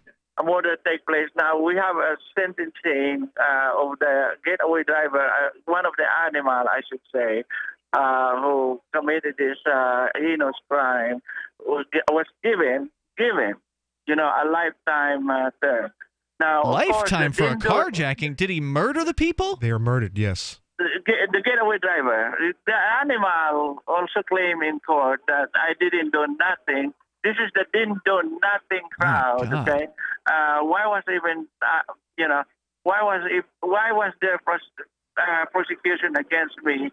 Why was I being brought up on trial? So hold on. So there was somebody who was a getaway driver, and then there was another person who actually murdered these people? There were a group of them, yes. Right. Okay. And the statement you're truly about made to the media. I can't make out what you're saying there. So are you saying that, Ralph, are you saying that the getaway driver was punished equally with the people who actually pulled the trigger? Oh, no, he was the trial for him concluded already. The rest is still to be scheduled for trial. Okay. So what you're saying is the getaway driver got lifetime. He got a lifetime sentence for lifetime. Correct. Right. That doesn't seem right to me. That doesn't. I get the. I guess I understand that. And thank you for the call, Ralph. I just can't understand you tonight. We tried to tell you to get Skype, but you never do. So there you go. So he's saying the getaway driver in what ended up being a murder carjacking, because it's one thing to carjack somebody. It's just a terrible thing to do, but then they just end up with your car and you standing on the side of the road, or maybe you get beat up a little bit or something like that. But you probably, I would think, most people survive carjackings. Yes. But to have a double murder, single murder, the husband was shot to death. By one of the robbers, but then there was a getaway driver. And the idea there is similar to what happened with, I guess, Mark Edge, who was our co-host, who was in a hotel room when a murder was committed. He didn't know that was going to happen, but he was there. And I guess that means that if you don't, try to... I don't know how you could have... Because, they came after him with a murder charge, even though he didn't actually commit the murder. So it's just if you're there when somebody commits a murder, then all of a sudden you get charged with it? If you assist in any way, shape, or form, because he was the getaway driver, right? Generally, they'll hit you with at least a manslaughter or an accessory. Well, they hit Mark with a full-on murder charge, and that's because he helped the actual murderer sort of clean up the scene. Well, and in a Mark way, also in a way says that if the getaway driver knew what just happened and he's going to assist you getting away, then in a way he's just helped. Then he's assisting with the murder. He's helped the murder. That's true. And Mark also said that like he wasn't exactly honest with the police. That's true. Kind of a cover-up. So Right. they're going to hit you a little harder. So if you want to on avoid, cover-up if as you're well. a getaway driver on a crime and you want to avoid getting charged with the actual murder, then you should leave before the guys get back in the car. It's pretty much your only option at that point. Or just don't take part in that type of business in the first place. Right, obviously. But, like was pointed out by Mark Edge, he did something that he was just there for what he thought was going to be a drug deal. He didn't think that it was going to turn into a murder. Yeah, and they probably never thought they were going to end up, shooting this husband. Right. And then what do you do? Like, if you're the getaway driver, let's say, you're a shady person, you're not necessarily a good person, you're willing to help with what you thought was just going to be a carjacking, right? Like, you see it in the movies all the time, right? There's always some maniac on the crew that goes over and above and, kills somebody. And that video game? Which video game? Grand Theft Auto. That happens in the game? Sure. Well, yeah, that is the game. That's what it's called. And so... Speaking of video games, that is. That's a great game, by the way. Grand Theft Auto 5 was really good. Of course, you know what? I never felt like going and stealing anyone's car after having played... Grand Theft and running over people. No, sane people don't do that sort of thing. But if for whatever reason you found yourself at the wheel of this, you're desperate, you needed money or something like that, and you found yourself at the wheel. You weren't planning on being part of a murder, but then all of a sudden this carjacking escalates to a murder. Then the scumbag who just iced these poor victim, or the husband in this case, gets back into your car. What do you do then? Because you could, I suppose, tell him to get out, but he just killed somebody. So he might just kill you next at that point. You could try to get out and get away, like to run from the getaway car. I think in the heat of the moment, these types of situations, that dude was never thinking anything like that. He's like, this is my boy. We got to get up out of here. And that's just how it goes. But even if you're dealing with somebody who has, lost it, right? Like you thought it was going to be just a regular old carjacking. Turns out it turned into a murder. Mm-hmm. And now you're the getaway driver. If you are and continue to be the getaway driver, you're going to get charged with murder. And maybe you're not even thinking about those things in that moment. But if you were to think about it in that moment, what would you do? How would you handle that situation? That's a tough call. Well, he should have actually used that as his defense. He's like, well, what do you think, Judge? He had a gun to my head. If I hadn't done it, he would have killed me. Right, and that's one of those things to where you have to know, and I don't have the statutes in front of me, of what's the mental state that the prosecution has to prove. Because there's always a mental state. Mm-hmm. There's knowingly, there's willfully, there's intentionally. Not always. There are some times where they're not, but most of the time they are. Yeah. On a case of manslaughter or murder, there is a mental state. Yeah. In the case of Grand Theft Auto, there is a mental state. Right. In the case of jaywalking, it doesn't matter whether you knew or did not know. Right. Exactly. So Sarah's on the line. She's in Albuquerque. And Sarah, go ahead. You're on Free Talk Live. Are you jaywalking while you're calling us, Sarah? She would never. Well, I just want to say that, you know what, if I went to work like you're always helping me, well, who's going to bring up, people getting hit by cars in front of mailboxes? So if you had a job, you would be unable to call a radio show that you don't even listen to talk about topics that we generally would not be talking about. People would die. The thing about it is that I hear people drop calls because you put them on hold for 50 minutes. You guys put me on hold for 50 minutes and never picked up. And we're so sorry about that. But yet here you are anyway, calling just as you always do. To complain about being on hold. And you'll call again, Have I'm a sure, good night, another Sarah. night. We're out of time for tonight. We'll see you tomorrow online. In the meantime, check out freetalklive.com. Since time began, tyrants have taken aim at personal liberties. Now there's a movie that aims back. The government has no more right to tell us what to put in our bodies than they have to take our guns or tell us what books we can read. 6 drug police were eaten by bears while raiding a marijuana farm. On your knees, you dirty hippies! Jesus. On your knees! What's the problem, officer? Today, many cops who enforce pot laws do so only because it provides them with cushy jobs, good benefits, and a chance to push people around. I was an undercover narcotics officer. The drug war is nothing but a farce. The Second Amendment says you got to keep you and your gat intact. Guns and Weed, The Road to Freedom. A film by Michael W. Dean and Nima Vadadi. DVD available now at gunsandweed.com or on Amazon. That's gunsandweed.com. Makes the perfect gift. Remember, that's gunsandweed.com. Cell 411 is a free app for Android and iOS that replaces government-controlled 911. Cell 411 allows you to preset a group of friends or private organizations to show up at any emergency. Cell 411 is a nightmare for the state because it proves their so-called services aren't needed. Cell 411 has had thousands of installs, and of course it's covered by the BIPCOT no government license. Cell 411 because your friends won't shoot you when you're in trouble. Without the government, who would build the emergency services? You and Cell 411. Get it today at getcell411.com. The three most important things you can do for Free Talk Live are: 1, share one episode a week on Facebook or in some other social networking site. 2, buy the things you buy online through shop.freetalklive.com. 3, give $5 a month to the AMP program. You likely buy all kinds of things online. Amazon is the largest online retailer. You can get what you need at the same prices with free Super Saver shipping by going to shop.freetalklive.com. Please do your online shopping at shop.freetalklive.com. The latest episode of The Torchwood Report is next, after the news, on the Liberty Radio Network at LRN.FM. From Keene in the Shire, the Liberty Media capital of the world, this is Darryl W. Perry, host of FPP Radio News for Friday, June 30th, 2017. Silver is trading at $16.59 per ounce. Gold is valued at $1,244 per ounce. Bitcoin is trading at 1.7 cents, and the average price of Bitcoin is $2,534.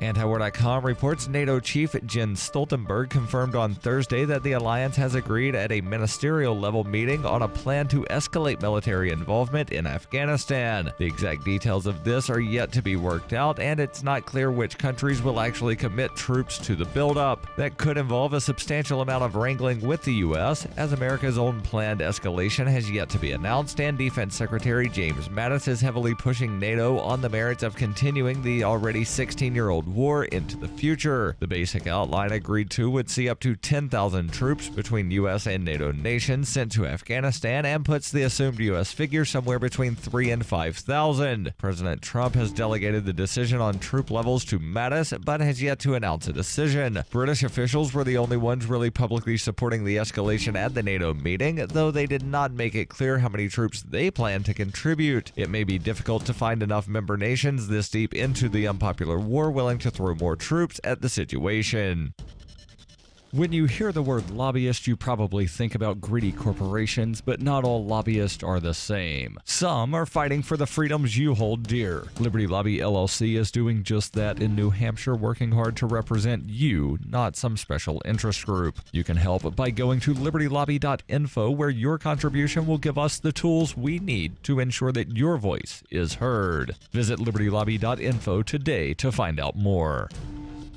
UPI reports Philadelphia District Attorney R. Seth Williams resigned from office Thursday after pleading guilty to a bribery charge in a federal corruption case that now has him facing prison time. Williams brought a sudden end to the case at Philadelphia's James A. Byrne Federal Courthouse as part of a plea agreement with prosecutors, which mandated he plead to one count of bribery and resign from office immediately. After the plea, Williams appealed to U.S. District Judge Paul S. Diamond that he be allowed to remain free on bond until his sentencing in 4 months, but that request was denied. In making his plea, which followed a full week of trial proceedings, Williams admitted he accepted bribes from a Bucks County businessman in return for favors he could grant as Philadelphia's top prosecutor. Among the gifts were a trip to the Caribbean worth $6,000 for Williams and his girlfriend, a Louis Vuitton necktie, a Burberry watch, $7,000 in cash, a $3,000 couch, and pricey meals. In return, Williams helped the businessman with security issues at the Philadelphia International Airport and promised to look into a criminal case involving one of his friends.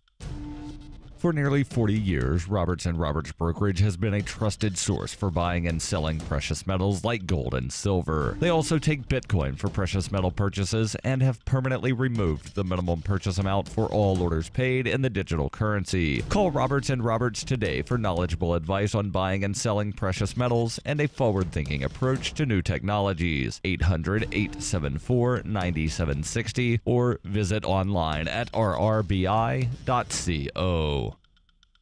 Reuters reports Nevada, the only state where both gambling and prostitution are legal, is adding recreational cannabis to the list of sanctioned indulgences for adults, with sales kicking off at more than a dozen shops beginning Saturday. As a result of a legalization measure approved by Nevada voters in November, the state will join 4 other U.S. states and the District of Columbia in allowing recreational cannabis sales. Stephanie Klapstein, a spokeswoman for the Department of Taxation, said authorized shops will be able to sell up to 1 ounce of cannabis for recreational use by customers 21 years and older. Public consumption of cannabis is prohibited, and Nevada has enacted new regulations against edible forms of cannabis that they say could appeal to children, such as fruit-shaped candies infused with cannabis. Nevada is also imposing a 10% excise tax on cannabis sales in addition to the regular 4.6% state sales tax. Nevada has yet to finalize the exact number of stores that regulators will approve. 60 applications were submitted from across the state, though only medical cannabis dispensaries were eligible to apply for a license for recreational sales. Voters in 3 states, California, Maine, and Massachusetts, also approved cannabis legalization in 2016. In 2012, Washington and Colorado were the first states to legalize recreational cannabis, followed by Oregon and Alaska in 2014. This has been FPP Radio News, online at fppradio.com. This week, researchers released a comprehensive 5-year study linking heavy drinking during pregnancy with attending a concert by Detroit-based rap rocker Kid Rock. The study found that women who had consumed alcohol while pregnant were much more likely to be wearing leather halter tops and making devil horn hand gestures during encores of All Summer Long and Ba with the Ba than those who did not. Drinking 3 or more alcoholic beverages in less than an hour was highly correlated with going backstage at a Kid Rock show and then getting into a fistfight with another woman in the parking lot. The world's supercomputers released a study this week confirming that they lack sufficient power, presenting a thorough case for significant leaps in speed and memory. Overwhelming evidence found that these complex machines should have total control over the critical systems they manage, including integration into the planet's energy grid, freshwater supply chain, and telecommunications systems. The study's 500 co-authors further concluded that all permutations have been simulated and that this is the optimal course of action. This is the Onion News Network.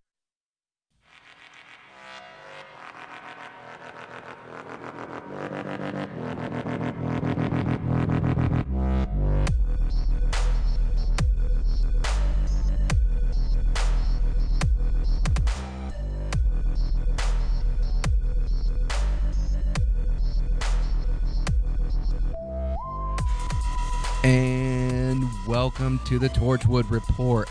Today is June 23rd, 2017. I'm Matt Taylor, along with Bill Godin and Jeff, the one true Niz Nizio.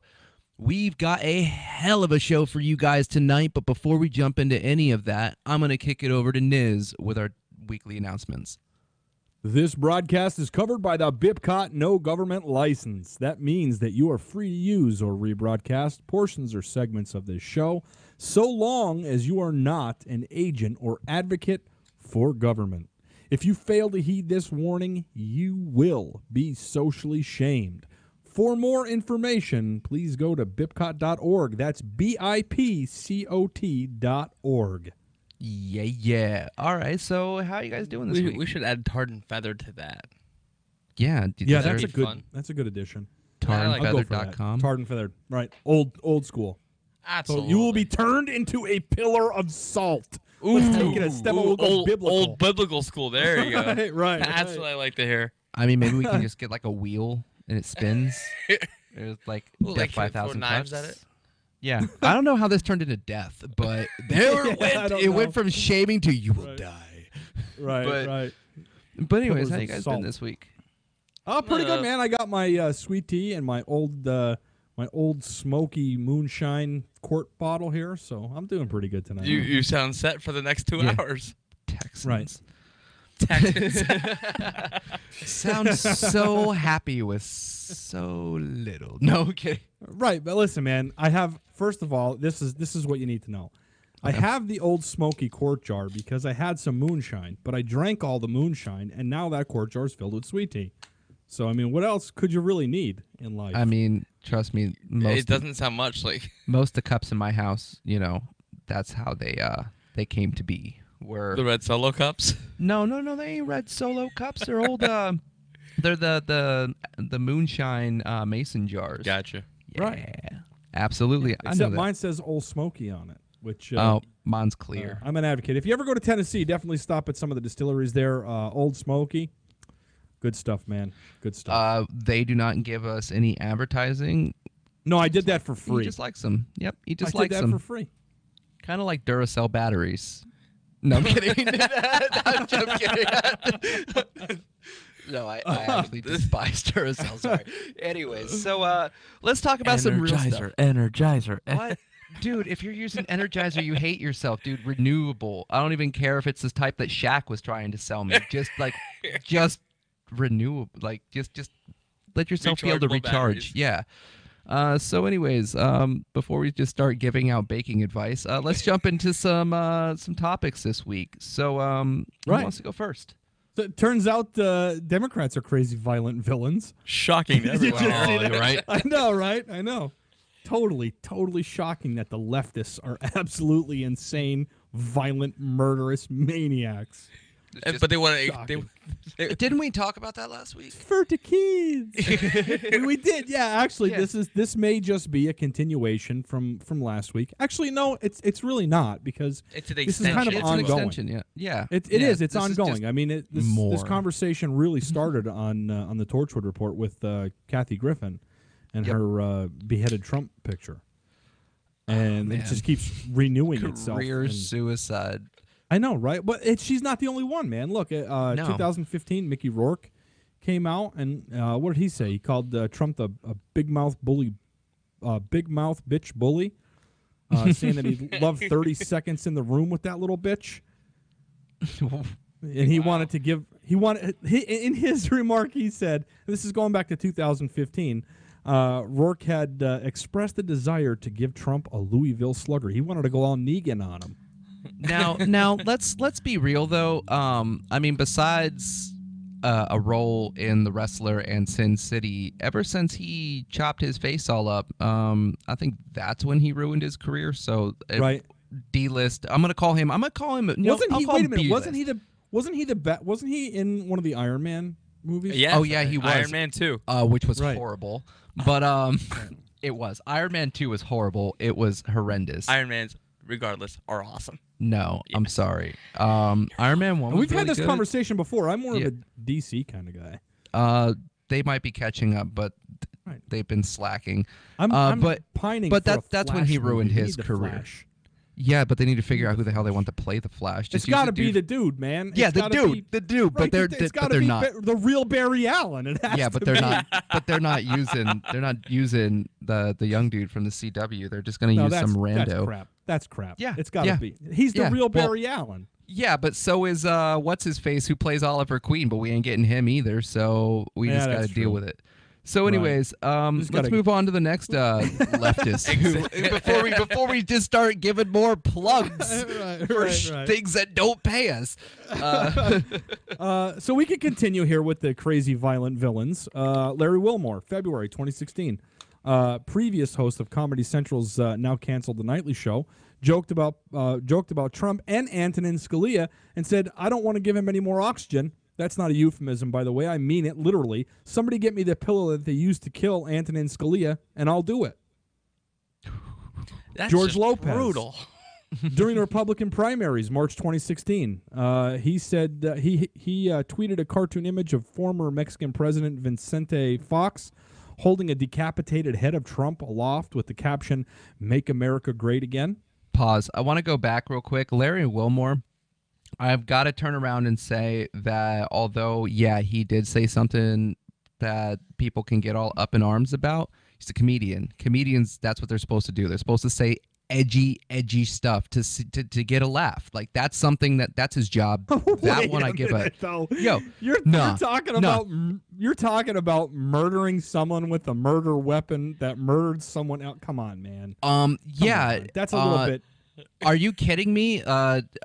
Look at Dave Chappelle's last stand-up. He's sitting there making rape jokes about Bill Cosby, but yet he's getting laughs. And that's something that I would say is honestly on the same level as what you're talking about right there. They're comedians. They're supposed to say stuff. The only difference is here is this one kind of fits into the public spectrum of what's going on.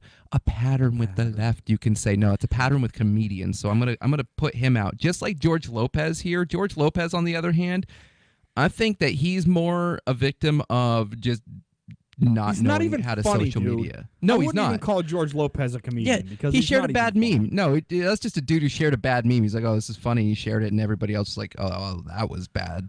Right. But okay, let's move on to the next one. Continue on. Marilyn Manson. I don't even know why. In a teaser video for his song Say 10, released just after the 2016 election, a Trump-like figure wearing a suit and a red tie lies decapitated on a concrete floor in a pool of his own blood. I'm seeing a very big pattern here with decapitation of Donald Trump. I'm going to go with, on that one, he's been a shock rocker his entire time. But there's nothing shocking there, dude. Listen, but this is somebody who's. But hold up. When was the last time Marilyn Manson was relevant? This is once again another D-list or B-list celebrity coming back in, trying to splash into the right. So if he wants, if Marilyn Manson wants to be edgy, replace Trump with Mohammed, because nobody does that.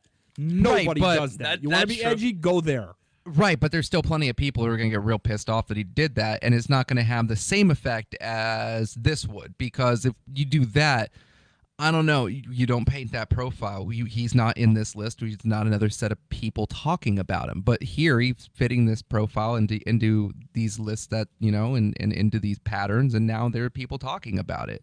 I see the pattern I see here are famous people just trying to get their name attached to something. Right. Madonna. All right, Madonna's been saying she thought an awful lot about blowing up the White House. Now, see, didn't Madonna also offer fellatio for Hillary Clinton votes at one point too? Yeah. Like, Madonna been saying some crazy things, so I honestly just think she's off her meds. Yeah. If you offer to blow, if you talk about blowing up the White House, you can't be all there. Right. Well, guys, there's more of this when we come back right here on the Torchwood Report, live on LRN.FM.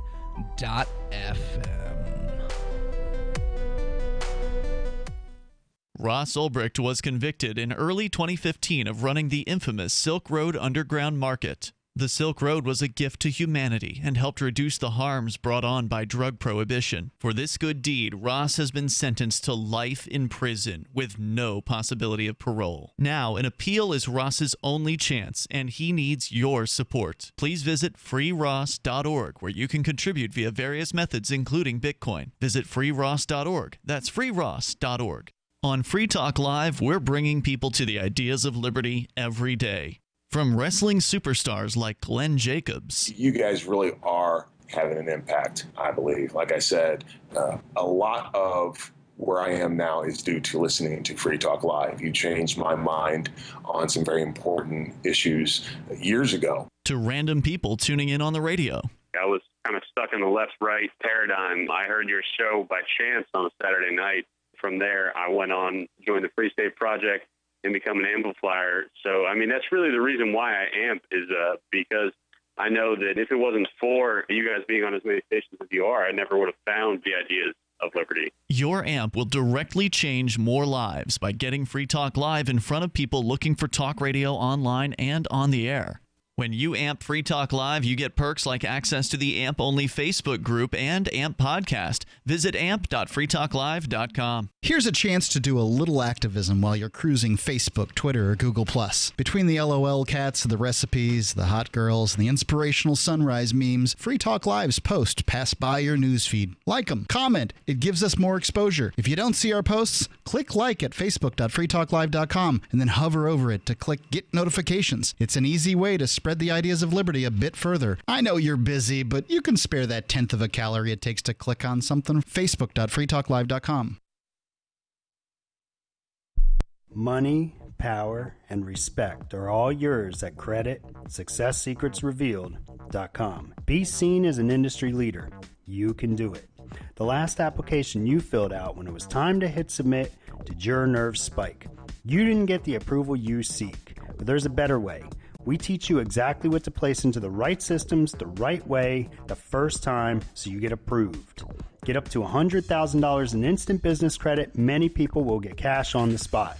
Use those two tools in your new corporate credit engine so you can walk into the bank and get your project funded today. It's all about today at CreditSuccessSecretsRevealed.com. Credit Success Secrets Revealed is explosive and ignites instant results. Dial 1-800-707-8719. That's 1-800-707-8719. 1-800-707-8719. Or just go to CreditSuccessSecretsRevealed.com. Now that you've found the Liberty Radio Network at LRN.FM, you may want to help expose others to our great programs. To assist you in doing so, you'll find resources at promote.lrn.fm, including details on how to get a free bumper sticker, quarter-page flyers you can print out and distribute, banners for your website, as well as files that will allow you to make your own custom banners and graphics. Visit promote.lrn.fm and help bring new listeners to the Liberty Radio Network. That's promote.lrn.fm. So you've signed the Shire Society Declaration and are planning your move to New Hampshire to be around more liberty-oriented people. Next, sign up for the Shire Society Forum at forum.shiresociety.com. There are a bunch of people there who are already in the Shire, and they want to meet you. If you're already in the Shire physically, you should also come by the forums. Remember, not everyone uses Facebook. New people are signing up for the Shire Society Forum every month, so drop in and say hello at forum.shiresociety.com. While our satellite channel is free to listen to, it's not free for us. You can help us cover our satellite costs with the chip-in on the right side of the page at lrn.fm.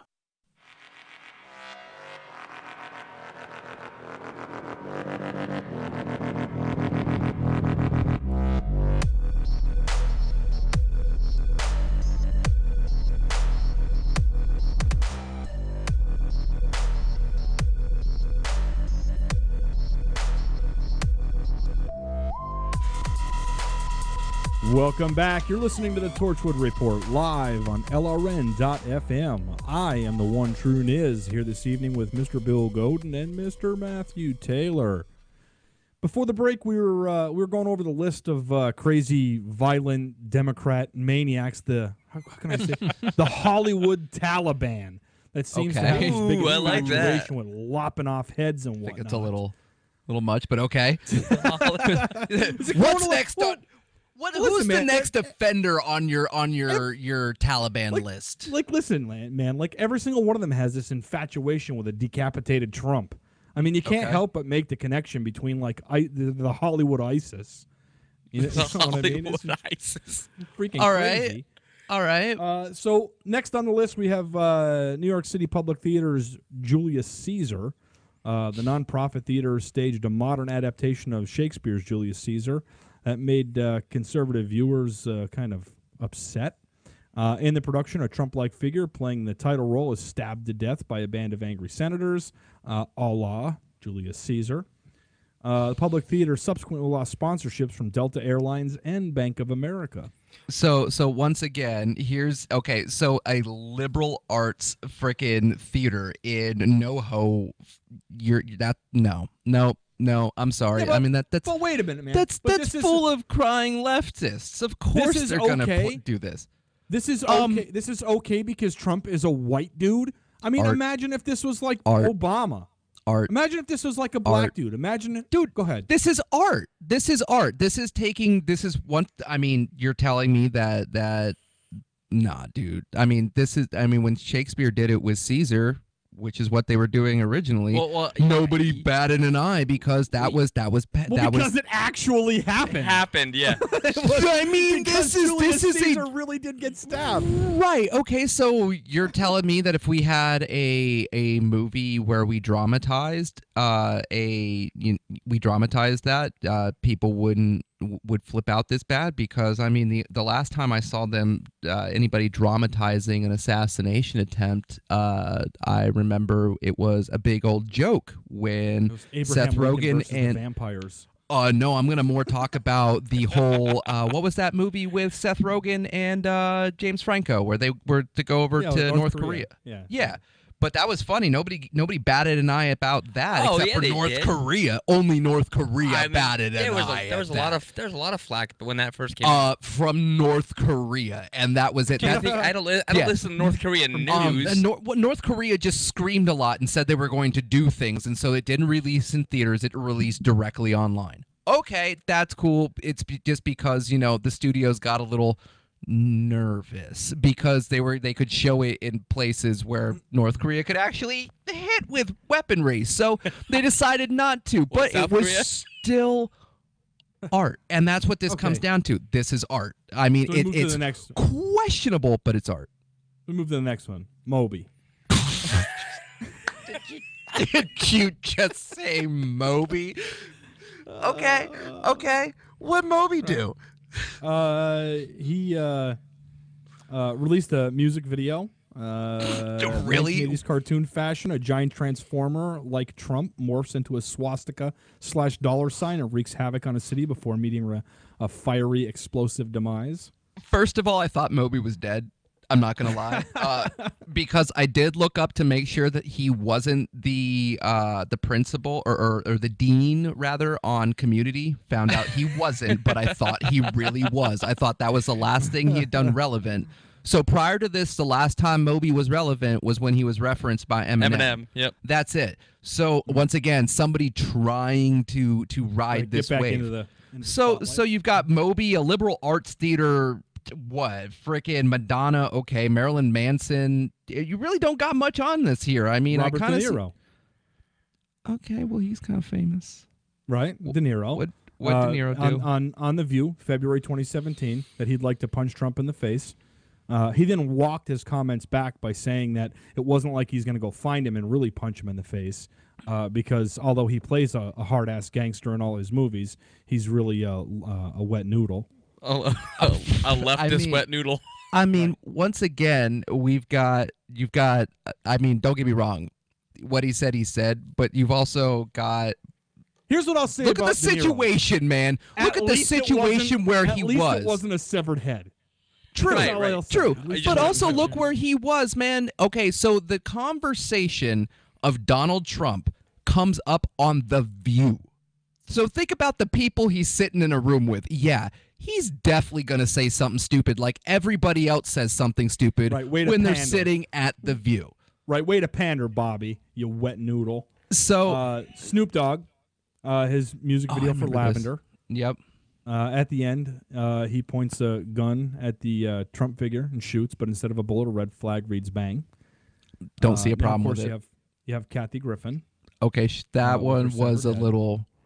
That one was a little much. Hey, I'm not gonna lie. You know what's funny about the Kathy Griffin thing? Art. Is that Squatty Potty pulled their sponsor.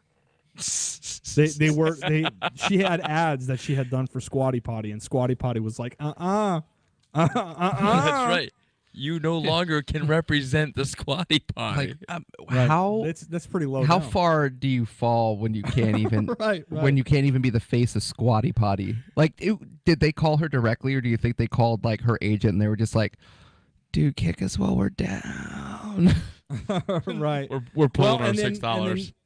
And then now recently, just this past, I think it was this past week. Yeah, it was. We had Johnny Depp. Damn it. During his appearance, June 22nd, at the UK's Glastonbury Music and Arts Festival. He said, I think Trump needs help. And then he made his little joke where he said, when was the last time an actor assassinated a president? And that's when what I find funny. He made a Booth joke? Right. What I find funny is that he's referencing this joke, not really fully understanding the historical implications. The fact that it was a racist Democrat who killed the father of the Republican Party. The same Republican Party that ended slavery, you racist, violent idiot. He's an ignorant actor. I wouldn't expect him to understand the historical implications there. He's a moron.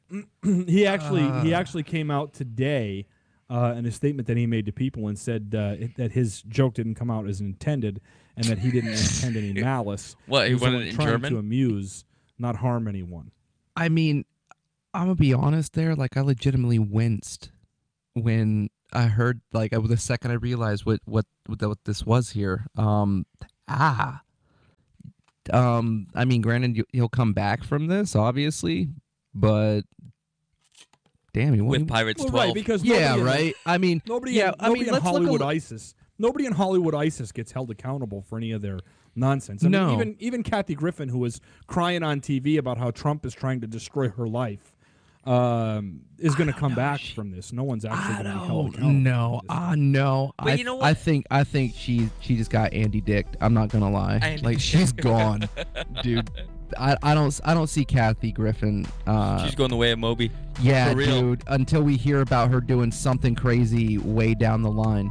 But guys, we got a whole bunch more when we come back here on the Torchwood Report, and we are live tonight on LRN.FM. Understanding your credit score is the first step towards managing and improving it. This is Charlie Sundstrom with your Van Dyke Mortgage Minute. The most influential component of your credit score is your payment history. Almost equally as important is the amount you owe on credit accounts. Also impacting your score, but to a lesser degree, are the length of time you've utilized your credit, the number of new accounts, credit inquiries, and your various types of credit accounts. To help achieve or maintain a healthy credit score, have a system set up to assure your bills are always paid on time. Don't max out your cards. It's better to have a high credit limit with a low balance. Never close old accounts. The age of these can actually help your credit score. But don't be afraid to use your credit. You need several accounts in order to have a credit score. Just keep the corresponding payments within your means. For your mortgage pre-approval and refi needs, start by visiting VanDykeMortgage.com. Corporate NMLS 3035. Van Dyke Mortgage is an equal housing lender. Charlie Sundstrom, NMLS 134251. The Free State Project has reached its goal of 20,000 liberty lovers who've pledged to move to New Hampshire and get active to achieve liberty in our lifetime. Perhaps you're trying to figure out what part of New Hampshire should be your destination. If so, consider Keene. You'll find more than 150 reasons to move to Keene at move.freekeene.com. Keene is famous for its historic, publicity-generating activism, as well as being the liberty media capital of the world. It's home to freekeene.com, New Hampshire's destination for liberty activism, news, and opinion. For years, we've been compiling over 150 reasons to move to Keene at move.freekeene.com, where you'll learn about some of what's happening here and what makes Keene a great place to live. If you love liberty, you'll probably enjoy anywhere you end up in the Shire. But do your due diligence first. Please visit move.freekeene.com for the full list of over 150 reasons to move to Keene. That's move.freekeene.com. The new 4th edition of Healing Our World, The Compassion of Libertarianism, will take your understanding of liberty to a deeper level and has over 1,300 updated references, new cartoons, and a foreword by Dr. Ron Paul. With discounts for multiple book purchases, the 4th edition of Healing Our World is a great gift for the liberals, pragmatists, environmentalists, and Christians in your life who think libertarianism is cold-hearted. Get yours today at healing.freetalklive.com and use promo code FTL for a $5 discount. LRN.FM is proud to announce our official listening apps for Android and iOS devices. Now you can easily tune into our streams anywhere, anytime on your smartphone or tablet. Just visit apps.lrn.fm or search for LRN.FM in the Android or Apple app stores. Please download, rate us 5 stars, then share the link on your social media and let your friends and family know how you're listening to LRN.FM. Download it now, free at apps.lrn.fm. This is Michael Dean from the Freedom Fiends. I've run websites since 1996 and have used over a dozen web hosts in that time. AgristHosting.com is the only one that hasn't broken my heart. Agrist Hosting's uptime and service is stellar, and their DDoS mitigation is the best I've seen. That's important because if you tell the truth in this world, you'll ruffle feathers. And some people will try dirty tricks to silence your voice. No matter what the haters hit us with, Agrist Hosting keeps our websites online. If you have a mission-critical commercial presence or a world-changing activism site, you cannot tolerate any skullduggery. So go with agrishosting.com. Have a WordPress or blog site, but you're not satisfied with performance or uptime? Or just want raw hosting? Want to pay with Bitcoin? Agris Hosting specializes in high-performance hosting with personalized service. Go to agrishosting.com and click on the button that says Get Hosted. That's agrishosting.com.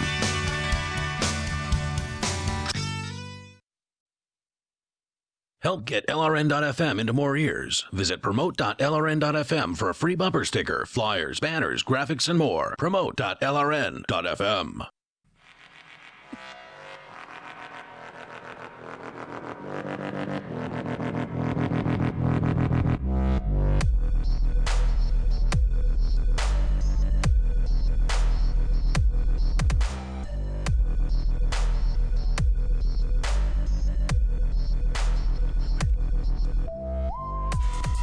And welcome back to the Torchwood Report. I'm Bill Godin. I'm here with Matt Taylor and Jeff Nijo.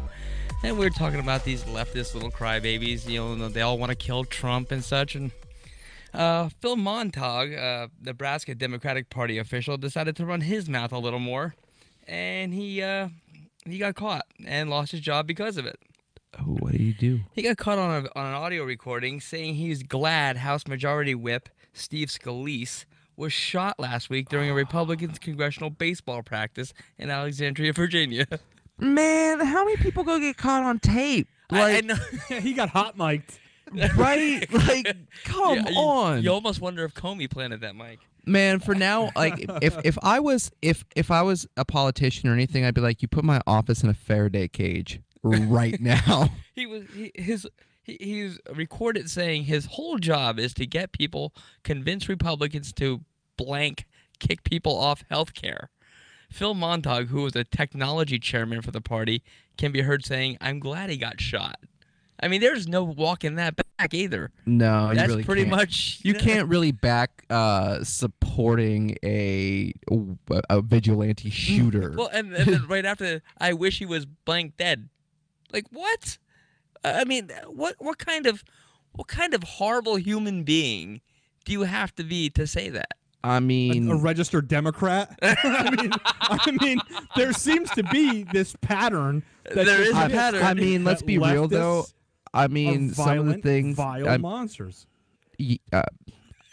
I mean, I think that's an overgeneralization of a really big issue. But dude, go on Twitter. Rewind your Twitter feed to go back to the day that Scalise was shot, and then read through all of these leftist Twitter, all the leftist tweets from that day, and then come back to me and tell me that that's an overgeneralization. I mean, I've never seen so many vile, disgusting comments in my entire life. I'll do that on next break. And I'm sure I'll be horrified. And Steve Scalise. I mean, we really don't know much about the guy. He's a party official. Blah blah blah. He's a whip. So we all know what the whip is now that we've all watched House of Cards. Right. We're all up to date. Eventually becomes president after they kill the chick. You know, spoilers.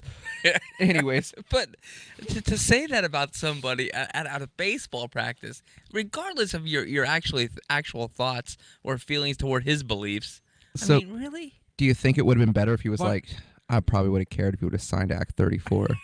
The point is that violence begets violence. That these are people who like to consider themselves civilized, and then they turn around and act in an uncivilized manner, or they speak in an uncivilized manner, and it's truthfully, it's unbecoming. One of the things that stands out here is this push here that he's glad he got shot because he wants to kick people off health care. Which that kind of, you're going to start seeing that more often as this healthcare stuff starts to get fired back up. Yeah. Which I shouldn't say starts because it already is. Oh, yeah. The train is a-chugging again. Yeah. Right. That Bernie Sanders was on MSNBC this morning flipping out and the sky is falling. And thousands of people are going to die if the Senate Republicans' healthcare plan is implemented. Well, I mean, let's be real though. Didn't the Republicans say like thousands of people were going to die if it was if Obamacare was implemented in the first place? No, actually, they were talking about the death panels. Right. Yeah, the death panels and the killing of old people. Yeah, right. But But again, you can go back to Wasn't the there Democrats population again control in during there that somewhere, during too? that debate, and we're not going to get into kind of Star Chamber nonsense tonight. Okay. But if you go back to that during that debate during Obamacare, you'll see a lot of the Democrats saying the very same things. We have to pass this, or thousands of people are going to die. Well, I mean, let's look at who's the people saying this. I mean, we know their tactic is scare the crap out of everyone. So if you want them to do what you want them to do, your job is to scare Americans into thinking your plan's the best. That's just all this tactic is. And Sanders' quote to Andrea Mitchell was this exactly. Let us be clear, Andrea. This is not trying to be overly dramatic. Thousands of people will die. I mean, if you don't have insurance and you have a chronic disease, you can't afford your prescription drugs, you know what? You're going to die, and you're going to become much sicker. I don't think that was a very good Was that Christopher Walken? I don't know what that was, but it wasn't Bernie Sanders. It wasn't. No, it wasn't. It kind of just sounded like Christopher Walken meets like Mort. Moby. I forgot Moby. my shoes. I forgot my shoes in my glasses. But you know what? Peter. This seems to be the modus operandi for anybody who's against the repeal of Obamacare. I mean, the end of the world, sky's falling, people will die if you do this because we're going to go with a different plan. Well, These guys have been doing this. I mean, they choose a plan that's different than the predecessors, and I'm not saying it's right or wrong. Right. I could debate that for hours and years. Okay, but if you come out against something, you do the whole fear factor thing. Right. If you